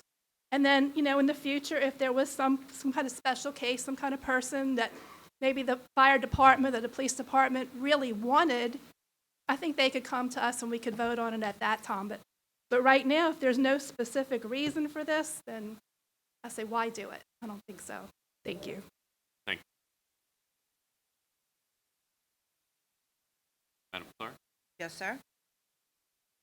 Seeing no further discussion, council members, please vote. Councilman Wilmot? Nay. Councilman Carroll? Nay. Councilman Segura? Nay. Councilman Hayes? No. Councilman Brannigan? No. Councilman Brennan? No. Councilman McKinney? Nay. Motion fails, 0-7.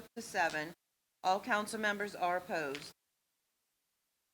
Item 13B is a resolution authorizing the appointment of a non-Jefferson Parish resident to the Kenner Municipal Fire and Police Civil Service Board by election of the civil service members of the Kenner Fire Department. I have a motion by Councilmember Wilmot, seconded by Councilmember Hayes. Any discussion? Councilwoman McKinney? Yes, thank you, Council President. I do have one question. So, and this doesn't necessarily deal with just fire. Obviously, we asked the police, voted against the police for this case, but how many firefighters, or what's the estimate of, you said 40, it would increase 40, the pool by 40. How many total firemen are there that are eligible in the pool? That are currently eligible to serve are Yes. 59. 59, okay. So there's currently eligible 59, so right now that, so that would increase the total to 99? Correct. Okay. Okay, and then, and I guess I shouldn't ask about police because we already. I do have but- those numbers. Okay, It's kind of moved. right, exactly. And maybe we'll discuss it after, but, okay, thank you. If you don't mind, what is that number, please? For your police, Yes, 80 employees are currently eligible to serve. thank you. And that would increase it by 50, so 130. Right. Madam Clerk? Yes, sir. Council members, please vote. Councilman Carroll? Nay. Councilman Segura? Nay. Councilman Hayes? No. Brannigan? No. Brennan? No. Kenny? Nay. Wilmot? Nay. Motion fails, 0-7. All council members are opposed. Item 13C. I'm sorry. Mr. Chairman, I've received a request to change the order of business at this time in the meeting. I have a motion by Councilmember McKinney, seconded by Councilmember Brennan, to change the order of business to take item 17A at this juncture in the meeting. Council members, please vote to change your order of business. Councilman Segura? Yay. Hayes? Yes. Brannigan? Yes. Brennan? Yes. McKinney? Yay. Wilmot? Yay. Carroll? Yay. Motion passes 7-0 to change your order of business. Item 17A, at the request of Councilwoman McKinney, a discussion regarding Resolution B17219. Councilwoman McKinney? Thank you, Council President and Council Clerk. So on the agenda is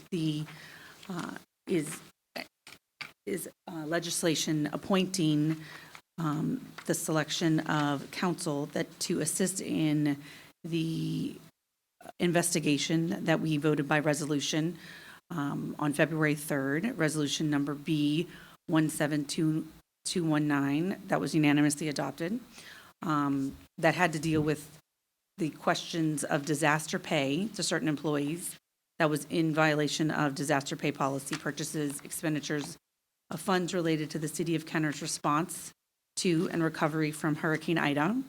We invoked the council, we invoked our power under Section 2.3 of the Kenner Home Rule Charter, which provides that the council for the citizen, and I'm reading from a memo that was sent to all of my colleagues, so just for your information, let's see, which provides that the council for the City of Kenner may inquire into and investigate the operations of any agency which derives support from appropriations made by the council. Section 2.3 of the Kenner Home Rule Charter further provides that in any such inquiry or investigation, the council may administer oaths, subpoena witnesses, and compel the production of records. Section 2.231 of the Kenner Home Rule Charter provides that the purpose of performing any inquiry or investigation provided for Section 2.3, the council may employ employees, including special legal counsel, as may be necessary for the proper discharge of its duties, that the compensation of such employees shall be fixed by the council, and that such employees shall not be civil service employees. On February 8th, 2022, Council President Brian Brennan appointed me as the chairperson for the Committee of the Whole to seek professional service consultants to assist the council in performing its duty to provide oversight over the fiscal actions of the City of Kenner. We drafted a statement of qualifications for competitive process and advertised to select a firm. After the SOQ was drafted, an advertisement was placed in the local journal, the New Orleans Advocate, to run 2 times to solicit proposals from firms. It was also posted on the Kenner website and was also shared on various websites. 2 proposals were received from the solicitation. The proposals and scoring sheets were forwarded to each committee member, all of the council, to review and grade according to each proposal. The proposals were tallied, and Cusimano Law Firm received the highest score. In accordance with Section 4 of Resolution B17217, a resolution has been drafted to select special legal counsel as the competitive process has been completed. It also has, there were, as I said, there were two different proposals, and they were graded on 5 different attributes. Everyone was able to have input, all of the council members, and as a result, their highest score was Cusimano. So the legislation that's before you that will be presented next is just making those approvals for the Cusimano law firm. It's as part of his team, he also included an expert on FEMA reimbursements. He also who was also an attorney and who has experience working with the city of Kenner. They also had an accounting firm, and as well as an expert on, obviously the attorneys themselves were experts on, litigation and drafting subpoenas and investigations. And they're going to be, both of them will be providing, or not both of them, they will be providing a report and doing an investigation and assisting the council with an investigation. So this is really the first step in that process, and we'll be moving forward if this legislation is approved. So if you have any questions, let me know.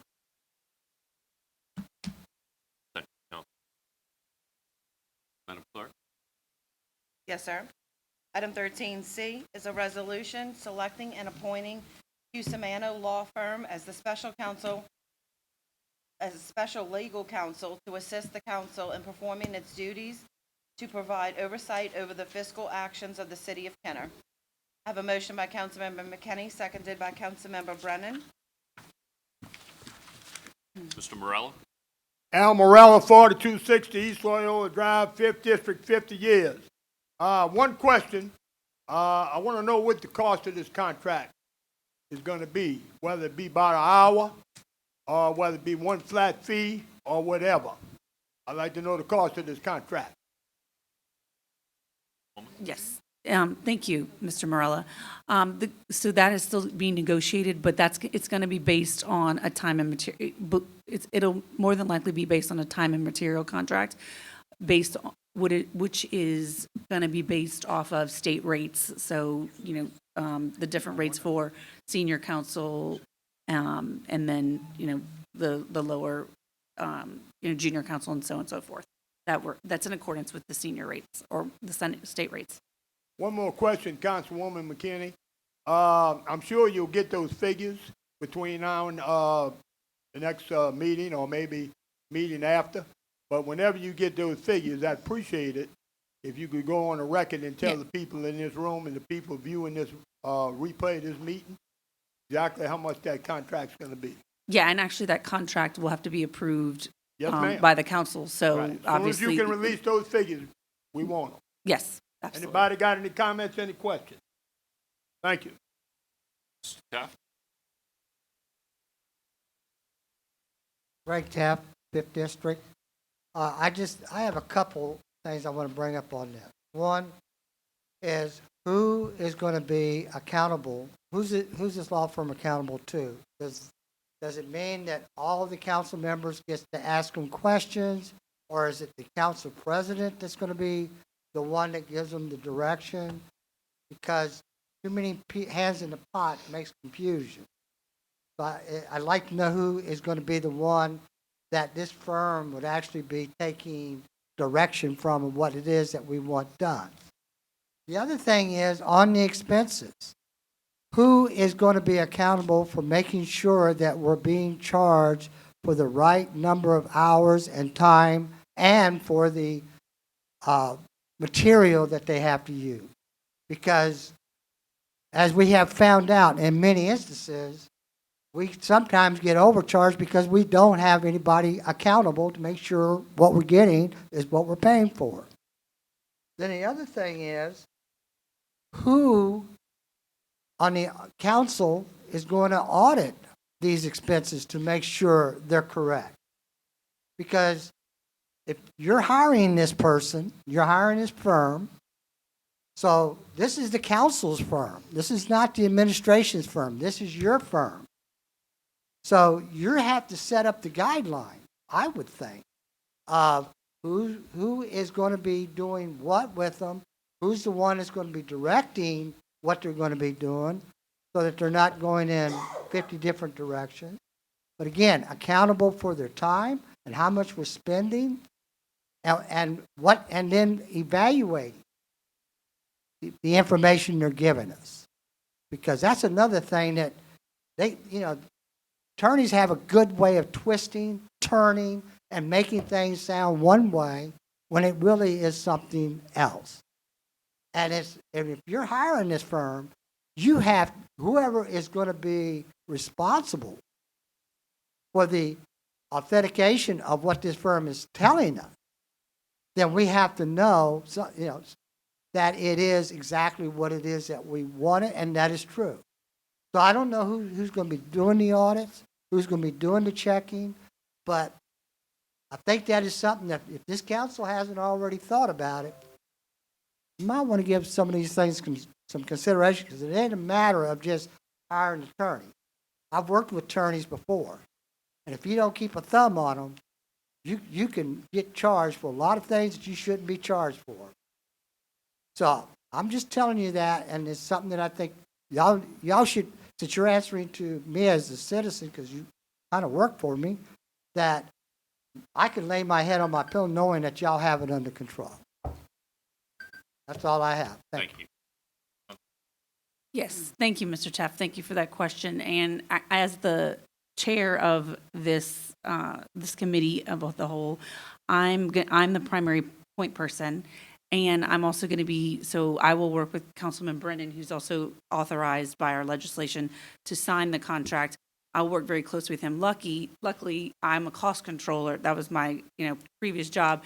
So that's what I do for a living, is audit and making sure all the costs are in the right place. So I think we're in good hands, if I do say so myself, that we're going to make sure that we get the most bang for the buck and for the citizens of Kenner. So thank you for your concern. Ms. Alessandro? Hello again. Stacy Alessandro. I'm here. I'm going to speak as an officer of Citizens for Better Kenner on this resolution. It's a great idea. Thank y'all for doing this. I feel like it's long overdue. And I'm so glad that y'all are. It shows that y'all are just taking another step in being good stewards of our money. This is fantastic. Mr. Teff did ask some legitimate questions.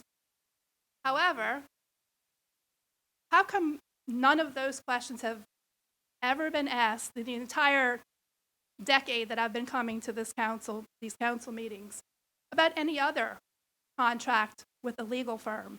I mean, we just found out through Councilman Brannigan's hard work, plus some of you other guys, about millions of dollars in legal bills that we've had contracts that were slid under the $100,000 limit, or just slid in there $90,000, $90,000, $99,000.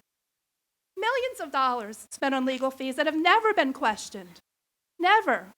And now we want to know down to the penny, how much are y'all going to spend, who's got the oversight, all this. Those are great questions, but not for this. This is just somebody that y'all are hiring to assist you. They're not making the decisions, they're just assisting you, which you guys greatly need. So if we're going to start asking those kind of questions, I think we need to ask for every contract that we have with an outside law firm, because that's absurd. So please vote yes on this. I think it's great. Thank you. Thank you. Councilman Carroll? Thank you, Mr. President, and thank you, Ms. Alessandra and Mr. Teff. Thank you for coming up. And I'm pretty much going to repeat, not verbatim, what Ms. Stacy said, but the reality is, this is no different than another law firm that we're asking to support us in our decisions making. Councilwoman McKinney will be the chair. Obviously, all the information, all the calculations she come up, all of us will have privy to it to see it. She won't be able to keep it to herself. So if once it is developed, we will be able to look at it and to give questions and ask questions. And as far as Mr. Teff asking all those questions, yeah, we have had a number of attorneys that come up, and to use a term of my son for Mr. Teff, I want you to have that same energy for this point forward every time this comes up like this. Not just this time, because if you don't, then it will look as if you were picking sides. So bring that same energy the next time, and always, whenever a law firm, whenever anything is, and it is good to come up. I'm not against that, but I just want you to be consistent with that, sir. And we understand our due diligence, what we have to do, and we look forward to ensuring that we are being cost conscious and also getting our bang for our buck for the citizens of Kenner tax dollars. Thank you, Mr. President. Thank you, Council. Mayor? Thank you, Council Chairman. And just going back to what everybody's saying, I agree, but y'all did receive a memo from me last council meeting, and that spreadsheet that Councilman Brannigan had supplied to the council. Y'all do realize, and no one's talked about it, but I'll talk about it now since Ms. Alessandro brought it up. I'll read part of the memo that I sent you. Of the remaining 168 contracts signed by me for the period in question, only 19 of them exceeded the $50,000 in expenditures.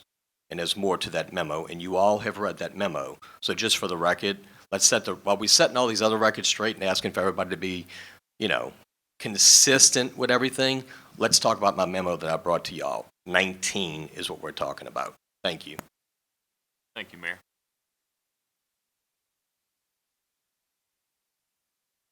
Councilman Brannigan? I understand that 19 exceeded 50,000, but when you sign a contract for 90,000, you're on the hook if you exercise using that amount. So I'm pretty sure in that memo, and if we didn't, we'll explain to you the $90,000. Most of the contractors ask for it, and we also sometimes ask for it ourselves too. Let us know before we go. Let us know, let's cut it off at a certain amount. A lot of those, as Councilman Brennan pointed out not too long ago, he thought that Ms. Watkins had a $90,000 contract. Turned out it was $12,000 or $15,000. So we cleared that up. So a lot of times it's put in there as 90,000 so that we can, and this is off the subject, I apologize to the council clerk, but we can discuss this later, or we can discuss it now. It's up to the council chairman. Go ahead, Mayor, please. It's put in at 90,000 as a request of us, or sometimes by the contractor, so we don't exceed the $100,000. We don't want to go over. Most of those contracts were like that. So maybe it's a discussion for another time. I thought that this memo would clear it up, but no one has addressed it, and Ms. Alessandro addressed it because she has no knowledge of this memo that I sent out, because nobody wanted to talk about it last time, and that's fine. Nobody wants to talk about it, but to sit here and listen to this again, that we have done something improper, is just totally ridiculous. So we've given you the memo. We can produce the memo for the public for next time, or we can put it on the website if we need to, and maybe that'll clear up everything on the spreadsheet. Thank you, Mayor. Madam Clerk? No. Councilman Brannigan?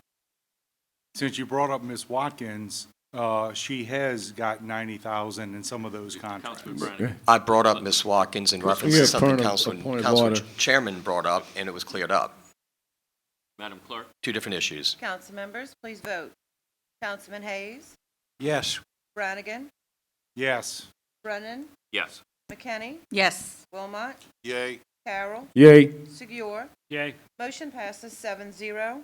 Item 14 is items removed from the consent agenda. We have none. Item 15 is acceptance of contracts and similar matters approved by the mayor. Item 15A is a resolution approving amendment number 1 to the Cooperative Endeavor Agreement for the Rivertown improvements with the Louisiana Department of Treasury to replace the scope of work for the Department of Public Works. I have a motion by Councilmember Carroll, seconded by Councilmember Segior. Any discussion? Councilwoman McKinney?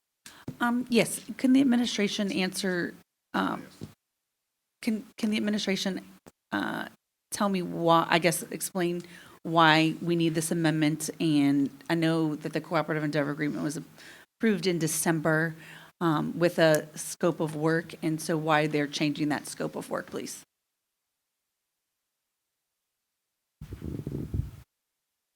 Yeah, the reason we're changing the scope is we don't want to lose the money. We have until the end of June to spend the money. Originally, the money was to be a part of the whole, the pier project. We were applying to ARPA for a grant. We ran out of time. We can't use the money for that, so we want to use the $150,000 that we've gotten from the Treasury to something else in Rivertown. So we found two other uses for it. One was the repaving of the parking lot across from Heritage Hall, and the other was to paint some light poles in a big parking lot off of Williams. Okay, and that's approved by the Treasury to make that Yes. change as well? Okay. So explain to me a little what happened with the grant? Either, we didn't get the grant, or there was an issue, There was an applying issue for with it? the RFQ we put out. Apparently, there was a couple of things in there that they weren't happy with, so we had to go out and do another RFQ, which we recently received all the statements of qualifications and have graded all the consultants. So that still, if we move forward now, we will not be able to spend that money. Okay, we're not gonna be able to spend that money, but we're still trying to go forward with the peer project with maybe other funding or Yes, something. that's Okay. correct. Okay, thank you. Thank you, Mrs. Shriner. Madam Clerk? Yes, sir. Council members, please vote. Councilman Brannigan, Yes. Brennan, Yes. McKinney, Yay. Wilmot, Yay.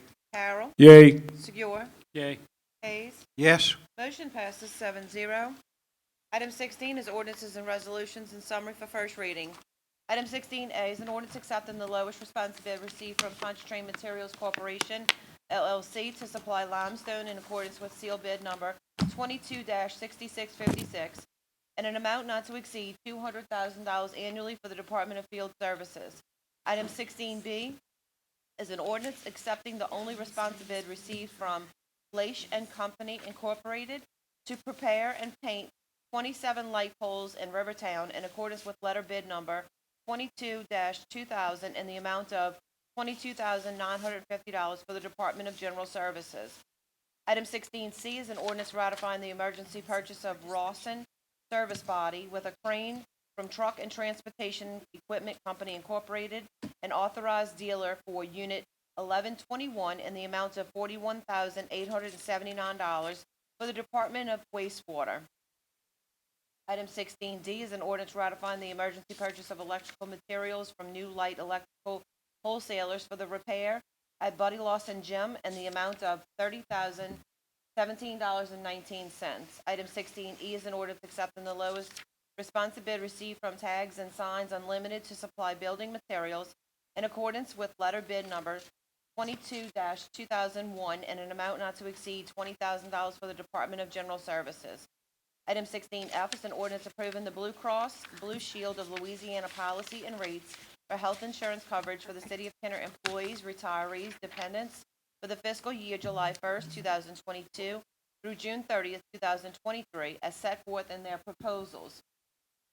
Item 16G is an ordinance adopting the capital budget for the City of Kenner for the fiscal year beginning July 1st, 2022 and ending June 30th, 2023. Item 16H is an ordinance approving a conditional use permit for a casino building in Lake Town Gaming District larger than 25,000 square feet located on Lot A2-3B1, Highway Park Subdivision, Kenner Jefferson Parish, Louisiana.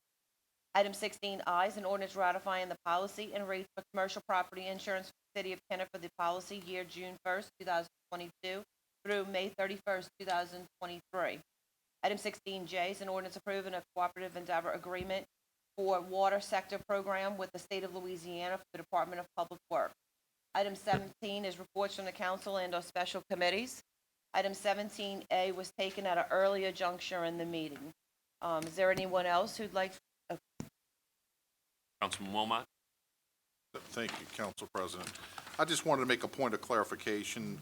Earlier, we had a discussion regarding 12A. That was the changing of Menden Avenue to Center Street, and that's just going to be in a little small section in South Kenner off of 3rd Street, I believe. So I wanted to make clear that what I was referring to was north of Airline Highway, the Menden Street, and it was a residential area, and it had nothing to do with that little section, but it does have something to do with the potential of 18-wheelers going down to the wrong area of Menden. So by making it Center Street, it helps that issue, and I think it would cause less problems with the 18. So that's what I was trying to say. And Councilman Carroll and I had issues with that probably 2 or 3 years ago, where we had to go over there to Menden Street on the north side of Airline Highway and meet with residents who were having difficulties with it. So just wanted to clarify. Thank you. Thank you, Councilman Carroll. Thank you, Mr. President. And May is no different than any other month in the country as recognizing people who we love and support. And for this particular month, it is the Asian American Pacific Islander Heritage Month. We want to represent that. And the next one is the National Teachers Appreciation Week. Myself, my mother, my grandmother, my uncle, my aunt, a lot of my family members are teachers, and many teachers that have been inspirational to me and my family, and I'm sure to everyone in here. And last but not least, today is Cinco de Mayo Day for our Latino residents and families and friends. So, those are three specific dates, three specific appreciation that we all can appreciate. And we want to thank everybody that helped make not only the city of Kenner and the state of Louisiana, but the United States of America what it is today. So thank you, Mr. President. Thank you, Councilman Brannigan. I've heard some things through the grapevine that if employees have been asked in the current administration if they're intending on staying on with the new administration, that's your decision whether you do that or not. The only thing I can tell you is to follow the new process that's in place where you submit your resume and go through the process. No one has a crystal ball. We know that these are trying times and it's challenging, but don't be intimidated. You know who you are.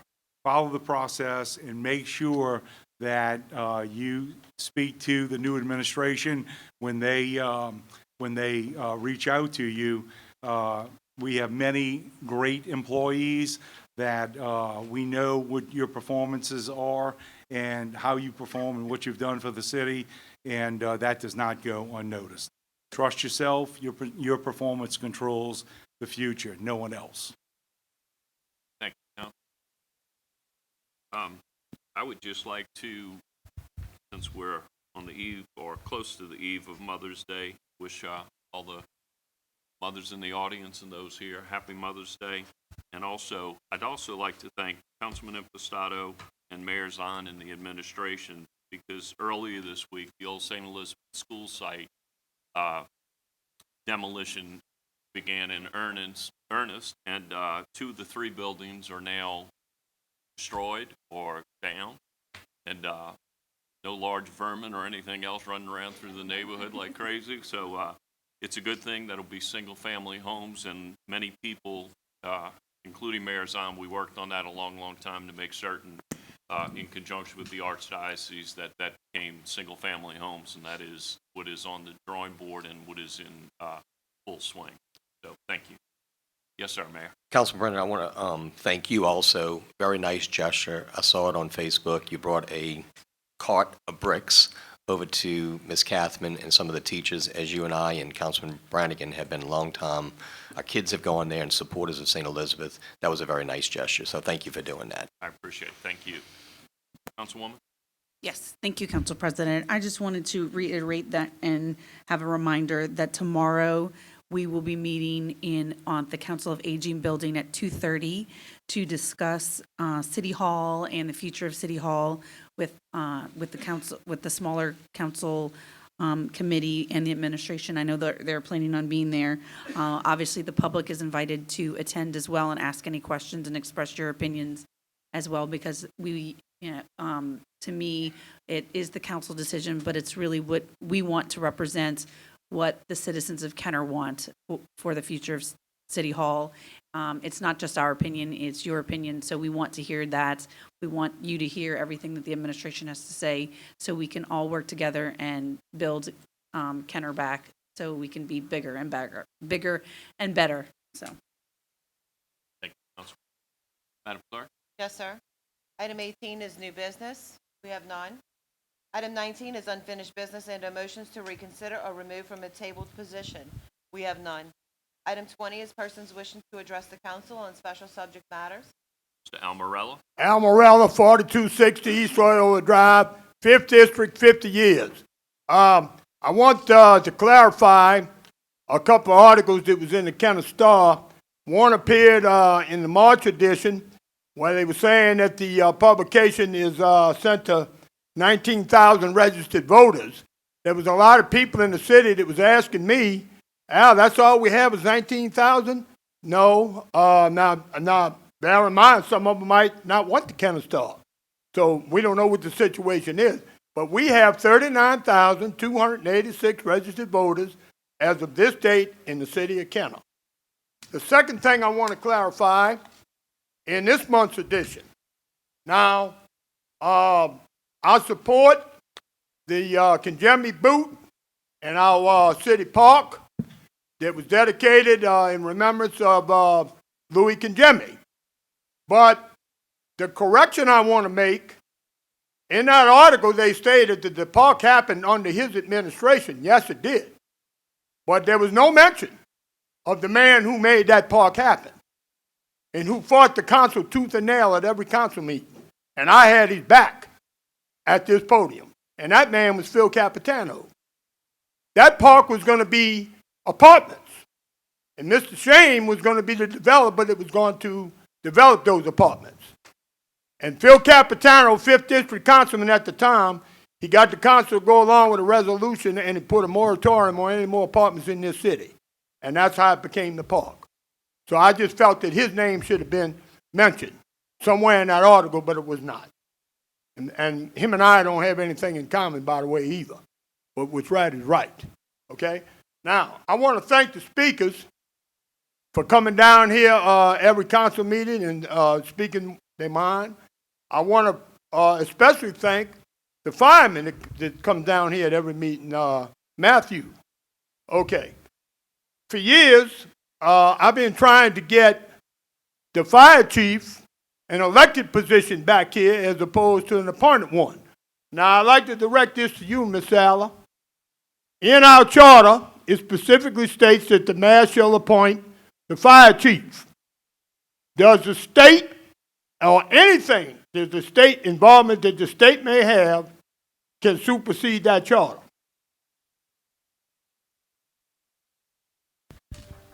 Ms. Sala? The appointment, yes, Ms. Sala, sir. excuse me. Mr. Morello, why don't you finish your question so your time doesn't Okay, run out? all right. All I want to know is, Ms. Sala, if it would require a simple charter change by referendum on the ballot, or does the state have any say in this and all? And my opinion is, if it's locked in the charter, the state don't have any say in that at all. That's all I have, Councilman. Anybody got any comments, any questions? Thank you. Mr. Morello. Sala, If you would like me to answer. it's up to you. Okay. Mr. Morello. Mr. Morello? Yeah. Okay. So I just want to understand your question. Are you asking if the charter gives the mayor power to appoint a fire chief? Was that your question? That's not my question. My question is, what would be required to make the fire chief's position an elected one as opposed to an appointed one? Would it simply require a charter change, which is locked in the charter, specifically states that the mayor shall appoint the fire chief? Will it require just a simple charter change, a referendum on the ballot, or do we have to go through the state? Does the state have anything to do with this? I would think not. It would need a charter change. But remember, a charter change, in order to amend the charter, it needs the vote of the people. That's what I just said. There you go. I understand that. All In other words, in your opinion, I'm trying to get a legal opinion from you. I just gave you my opinion. Okay, so what, in your opinion, all it would take is a referendum approved by the council to be put on the ballot and have the people vote whether or not that position should be an appointed one like it is or changed to an elected one. Here's the other thing. The fire, unlike the police, are under the mayor.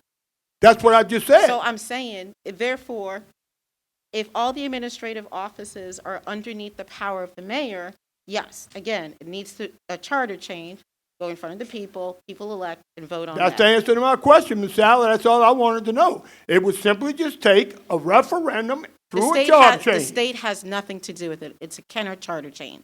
That's right. But There you it's go. locked into the charter where the mayor shall appoint the fire chief.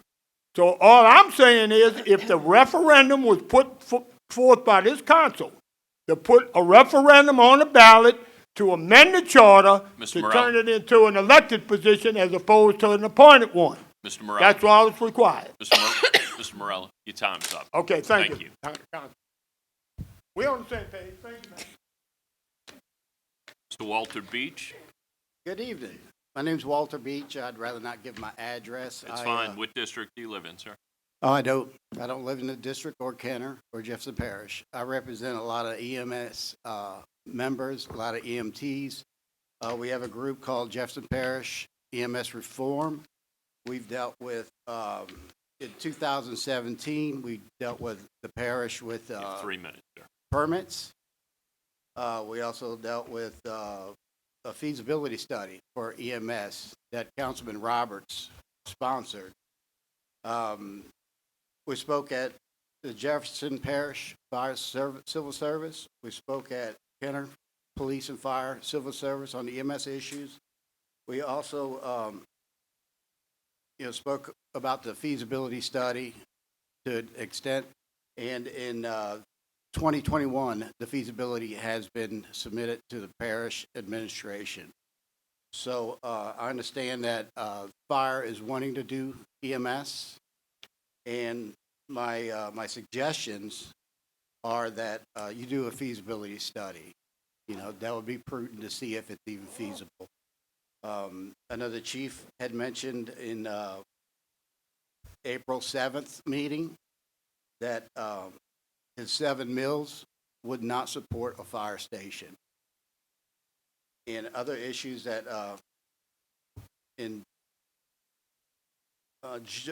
December 17th, he mentioned about an EMS, and Dr. Meladu introduced himself to you. And I just don't think the answer of transportation, EMS transportation, was ever answered. That was a question that was never answered, and that was the main point of the fire chief. Transport, not sitting on scene, not issues that come up. EMS has a triage system, just like the hospital. Do you hear how they're booked up? They triage. They take the most serious first. And EMS is the same way, under the same aspect. So all I ask is give the city of Kenner an opportunity for a feasibility study. That way y'all can see what's going on and where it lands. Any questions? Thank you, sir. Greg Teff. Chief, were you trying to speak?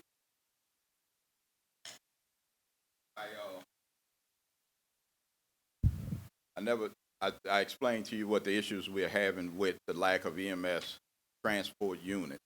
And what I've mentioned in the several meetings was that we should be able to provide a better level of pre-hospital care for the citizens until we get units. I have over 100 plus calls where we've waited on scene for extended period of time waiting for a transport unit. Some other times we have to transport infants ourselves in the fire truck, which shouldn't be done, but we did it anyway. But we've been on the scene with critical patients for extended period of time. So just to improve our level of care, pre-hospital care for those patients, we will, part of the going forward is look at a feasibility study on what it would take for us to bring an EMS system into the city of Kenner, and see whether most of them are cost prohibitive,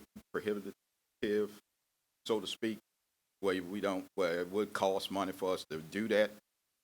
And that depends on what this council and the next administration chooses to do.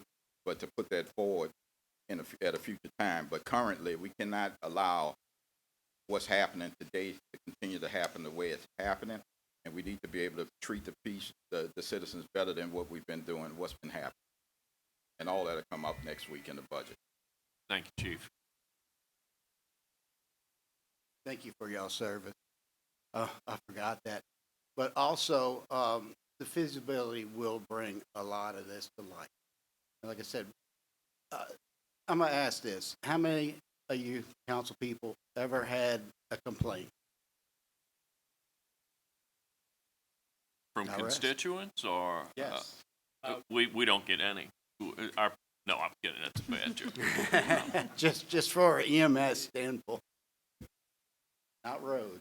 All right, thank you. Thank you for your time. Mr. Taft?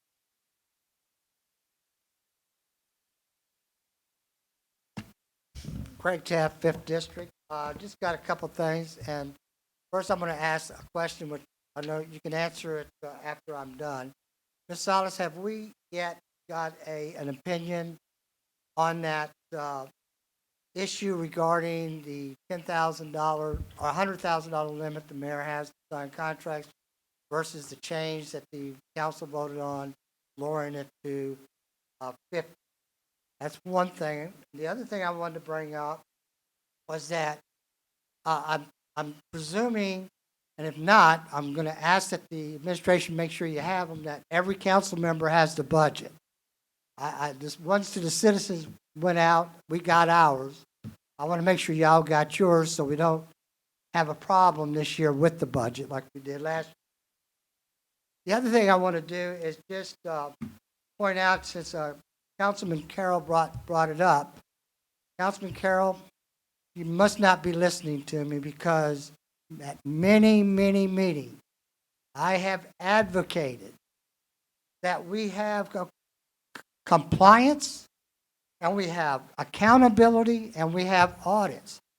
I can't tell you how many phone calls I've had with the administration about the lack of accountability, the lack of compliance. It's a waste, and it happens. So this ain't the first time I brought this up. I've brought this up over the years, and I've ran some people ragged with my questions about why didn't we catch this? Why wasn't this caught? Why are we paying somebody for services that they never perform? I'm sorry, I have. So I haven't changed. My position's clear. But again, that's all I have, and if I could just get the answer from Ms. Thank you. Thank you, Mr. Taft. Can I just answer Mr. Taft's question? It's up to you, yes, ma'am. Okay. Mr. Taft, we have not received the AG opinion yet. Thank you. Who's next on there, please?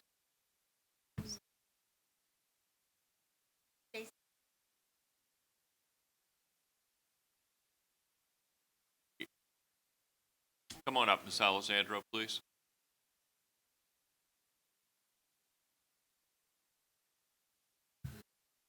Thank you, Stacy Alessandro, 4th District.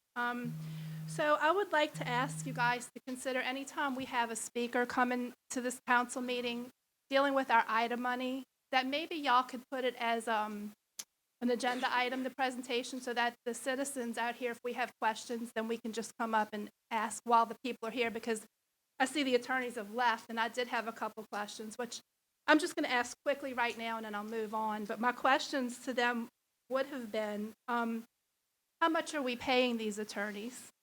Is it a percentage? Is it a flat rate? Is it, if it's a percentage, is it of the entire claim? Because, you know, normally people wait to see what their insurance company is going to pay them, and there's an undisputed amount, and you get paid that amount.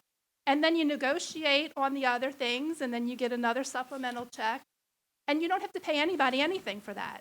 I mean, that's just our rights.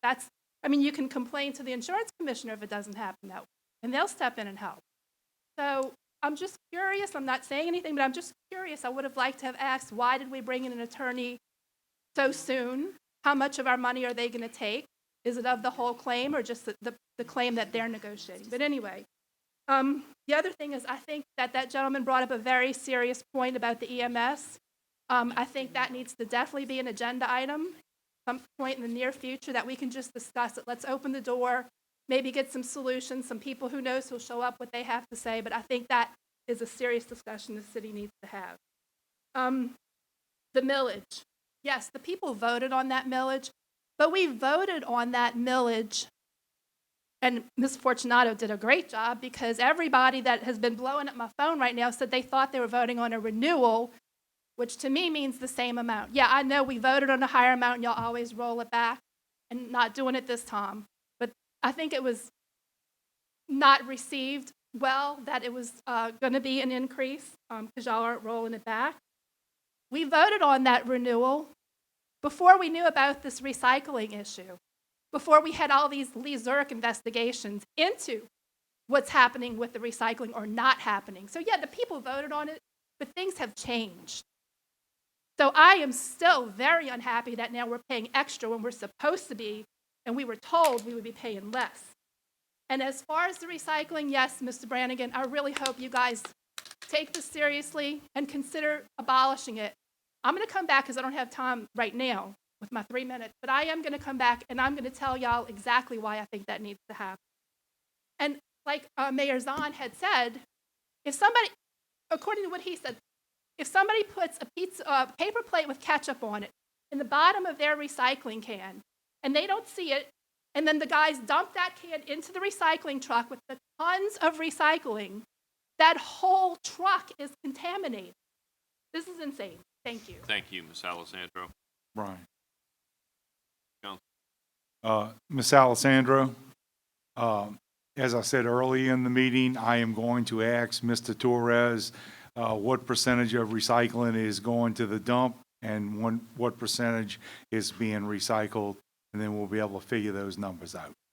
And can you get those reports from the Lee Zurich investigation, those receipts and all that kind of stuff as well, so we have all the information when he's here? I have no idea, but I will look at that. I'll find out. Thank you. Ms. Danielle Waters? I'm a resident of Martinique Avenue, over off Williams, like right behind Williams. Ma'am, could you speak up, please? I'm sorry. I live off of Martinique Avenue, right behind Williams. I've lived there for about 2 to 3 years now. It's a disaster. It's the most disgusting street in Kenner. I'm ashamed of how much I pay a month to live there.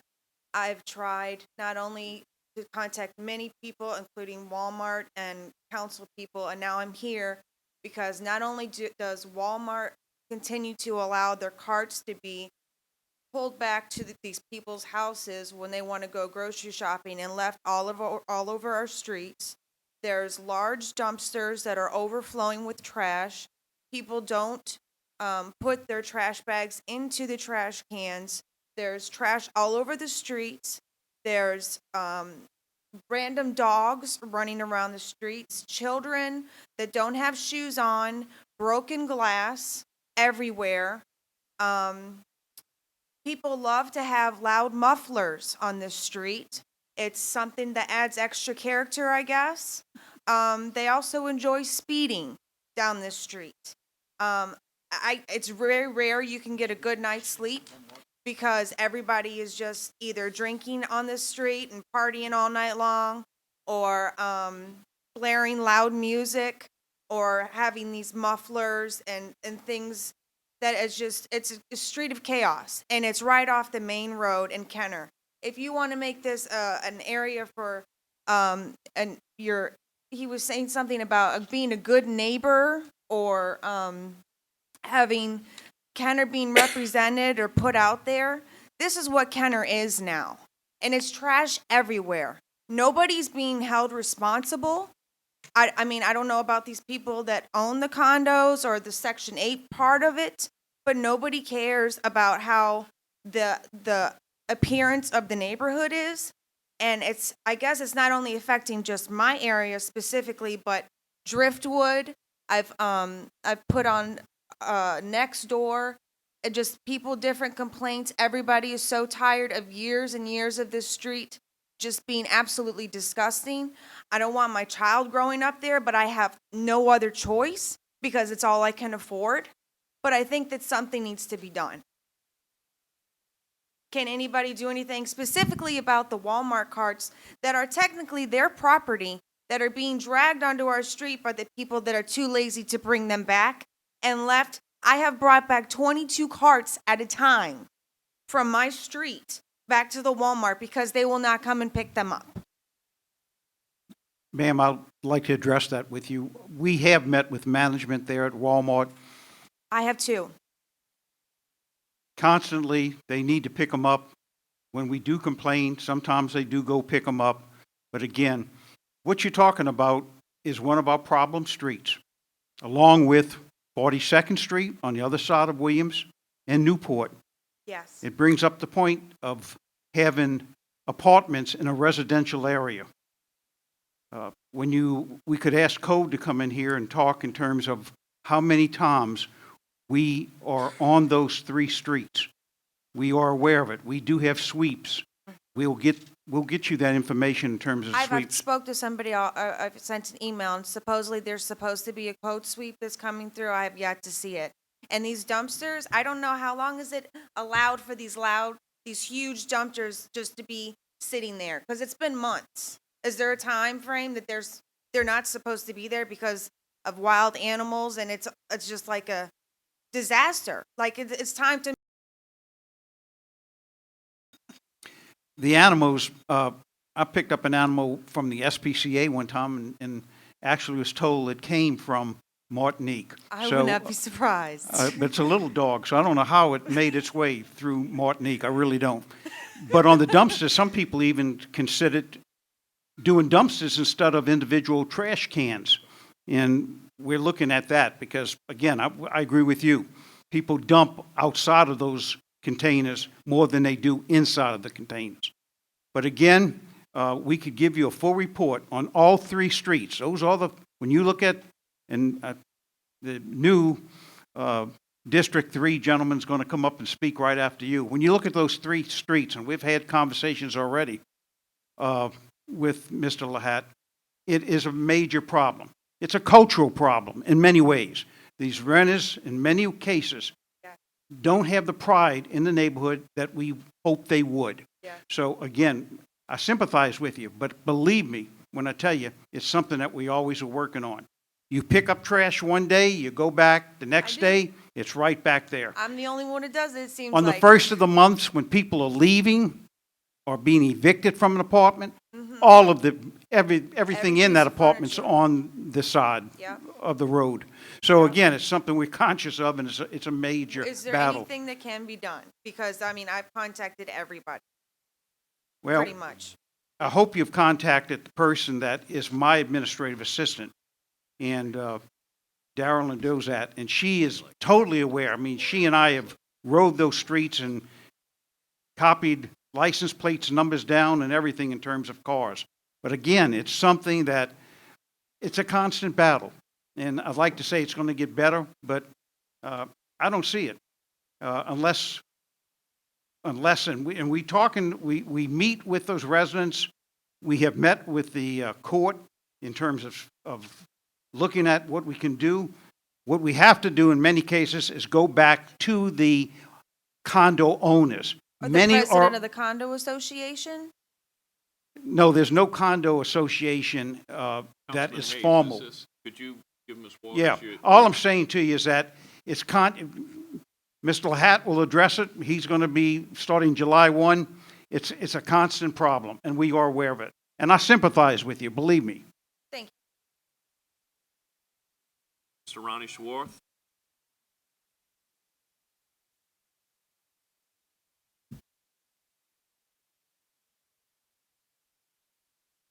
State your name and the district you live in, please. Ronnie Schwartz, 2008 Iowa Avenue, new Council 2 seat elect. First, I'd like to thank the council for passing item 13C. That's going to help myself, Joey, and Ms. D. When we come board on July 1. Second, guess the colonel left. I was going to tell him that I was willing to work with him after July 1 if we still have any insurance issues. The other thing, the last thing I want to know is kind of addressing the firemen. I come to understand that at the end of April, they lost their education incentive program that they had. this can amount up to $1,800 a year that the fire chief has just cut out. And I'd like to ask the fire chief, could you please address that? I'd like to know why they lost it. I was one of the people that, with then Fire Chief Mike Zito, to build this incentive program to give the firemen some extra pay. And now it's being cut out. I don't know if y'all are aware of it or not, but it was brought to my attention. And at a time that we need to increase the firemen's pay, it's not a time that we should be taking money away from. So, Chief, I'm asking you if you come up here and please answer some questions. Do you have any other questions, sir? No, Council President. Thank you so much. Thank you. Chief? I'll answer the question generally because of possible litigation from the firemen involving pay, promotional rate type issues, and this fell under it. What he's speaking of is the incentive pay that they put forward that came to light that's a possible alienation of public funds, because what the incentive pay paid for was certification in firefighter 1, firefighter 2, everything that they needed for Chief, the job. I'm sorry. I apologize. Chief Morris, I apologize. Councilman-elect, at this time, I ask, we can talk about this later on. Yes. There are certain things that may or may not be in litigation, so, or potential litigation. No, okay. So Of course, I understand. I I'd rather understand we it, the way speak it goes, the off process. record. We'd rather speak off record to Yes, protect I'd be the more city. than glad to Okay. sit down and talk with you at any Yes, time. please, please. Okay, thank you. Thank you, sir. Mr. Matthew Hotard? Thank you, Sal. Matthew Hotard, District 5. I'll keep this short. Thank you again for allowing me to speak. Just on two things. One was the feasibility study that I just heard about for the EMS services. I think that's an excellent thing because that is facts and that is truth. And I think it would be a really good thing for the city to see and for our department to see as far as that goes. And just to touch, and I realize there's litigation and Attorney General's opinions, but hopefully the department can find another way when we're talking about these incentives that have been taken away to be reworked into paying the firemen. That's all I had to say. Thank you very much. Thank you, Mr. Hotard. Mr. Joey Lahat? Excuse me one second, Mr. Lahat. Ms. D, could you hold on one second, please? Would you step this way a little bit, just to say hello so everybody knows who this is? Our District 1 Councilwoman-elect, Ms. D. Dunn. Just wanted to...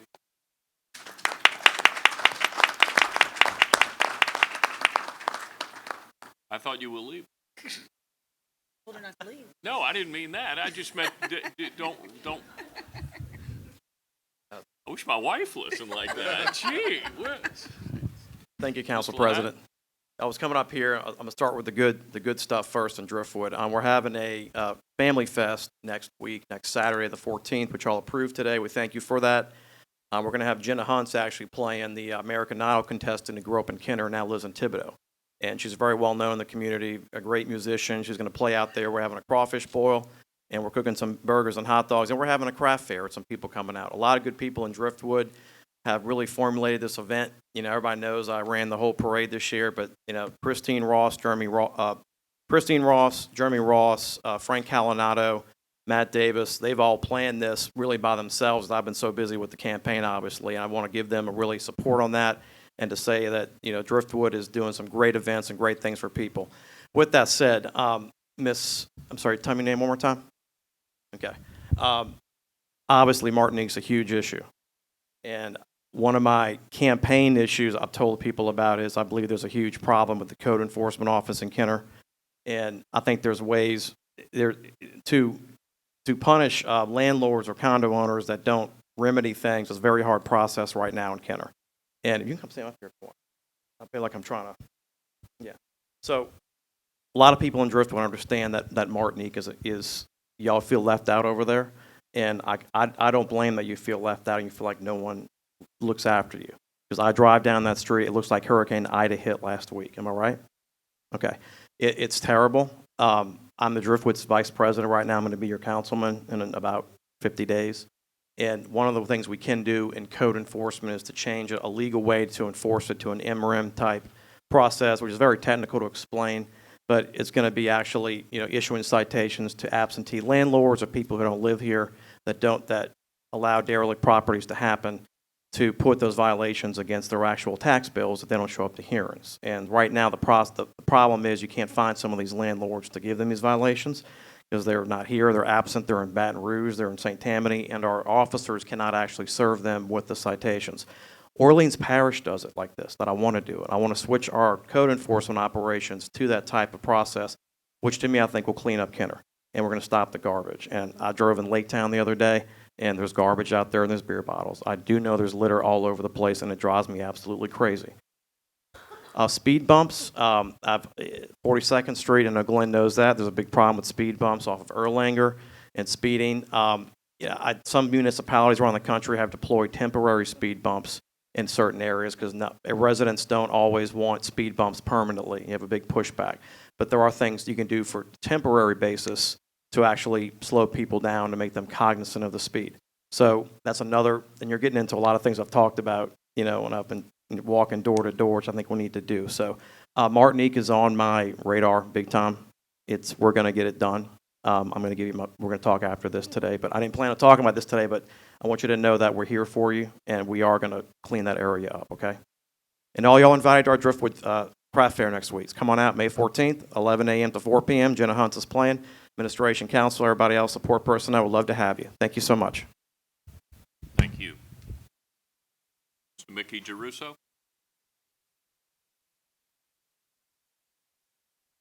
Mickey Geruso, 123 Oak Lawn Ridge Lane, St. Rose, Louisiana. As I said once before, I've been with the Kenner Fire Department 31 and a half years. I grew up in Kenner. I'm speaking on several issues today. One of them is City Hall. We still have an active station over there, but the grass don't get cut, the bushes don't get trimmed, the weeds are growing up the side.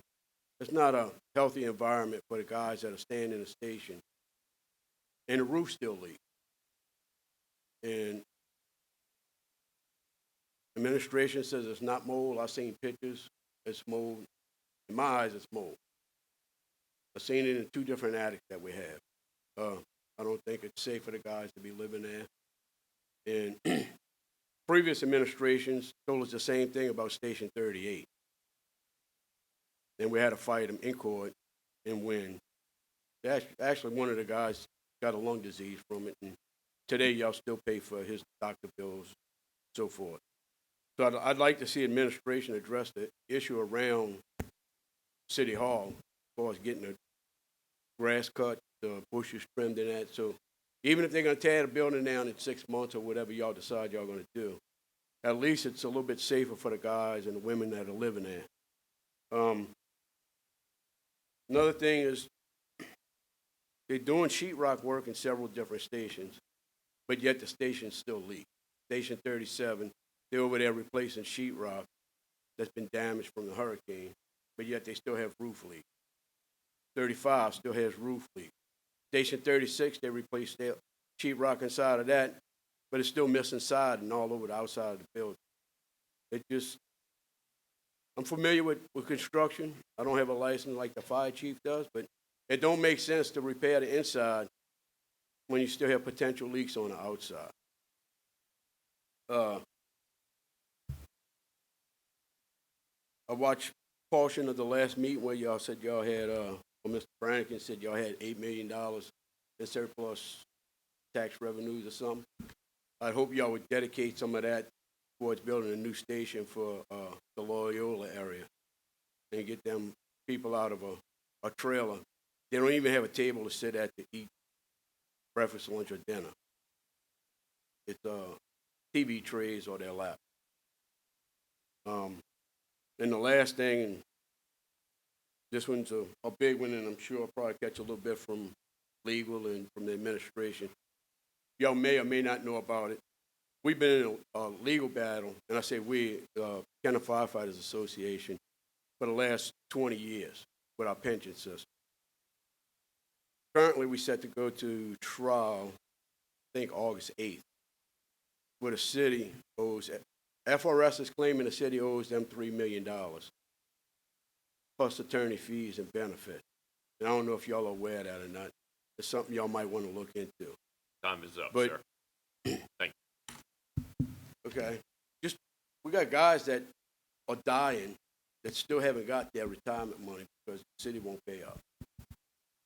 Thank you, sir. Motion? I'm sorry. I just want to make it very clear to the public that every time they report that there's a mold or they see mold, they think there's mold, it's not the administration that says there's no mold. We contact environmental companies to come test. So now that we've been told again, even though every time we've tested thus far, there's been nothing, I'm asking the fire chief to get with Mickey and find out where he says there's mold, and we will once again send the environmental scientist out to test it. We do not. The city administration does not go and look at things and say this is or is not mold. We actually test it. And is Kenny still here? I don't know if I see him. But if the roof is leaking, Mickey, then we need to get Southern Cat back out, because Southern Cat is responsible for the, They came, Mark sent a crew out there the other day. okay, so Southern And Cat, they confirmed that it's still leaking. if it's leaking, Southern Cat has to come back and fix it. And I'm not blaming y'all for. Excuse me, sir. Mr. Morello, Mr. Lahat, please. I'm not blaming y'all for the report on the mold. I just know that previous administrations we dealt with in Pacific Station 38, when they said there was no mold, and was going to meet administration over there, and when we showed up, the station was torn apart. And But that was not us. That happened correct, prior to us. I said right. that, it was not Right. y'all. And ever since you met with us, basically the first day we got here, and our phone lines are open, and you know how to reach us, and every single time, Mickey, you've reported any of that to us, we send somebody out there. So I'm doing it again, and I'll keep doing it. But please, I don't want anyone to believe that the administration goes and looks at it and says, oops, no mold, and leaves your guys in peril, because we do not. If Kenny is here, or Mark, Wayne, can we please get Southern Cat out to check any of the roofs that are being reported as leaking? Also, either get somebody out to cut the grass around the fire station or get H&O out to do that, please. And I'm sorry, Mickey, was there anything else? Oh, the FRS claim, pending lawsuit for 20 years. We report it to you every time we go over the annual, when we talk about the need for a loss fund. That's really the number one case that we talk about. Though, as you probably also know, our actuary says we owe nothing. So, but again, that's what the court's for. I'm sure they'll be able to work that out. Was there anything else? I'm sorry, I want to make sure we've got somebody addressing everything you brought up. The leaks, the mold, firefighter association lawsuit. Anything else, Mickey? Thank you. Grass, correct. And Wayne's got it, right? Thank you.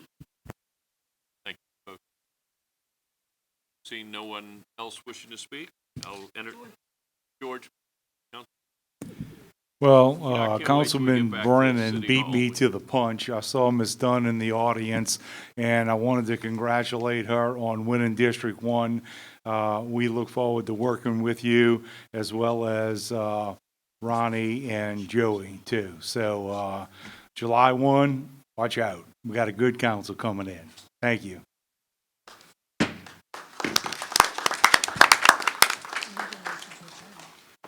Entertain a motion to adjourn. Motion to adjourn. He's only going to hear.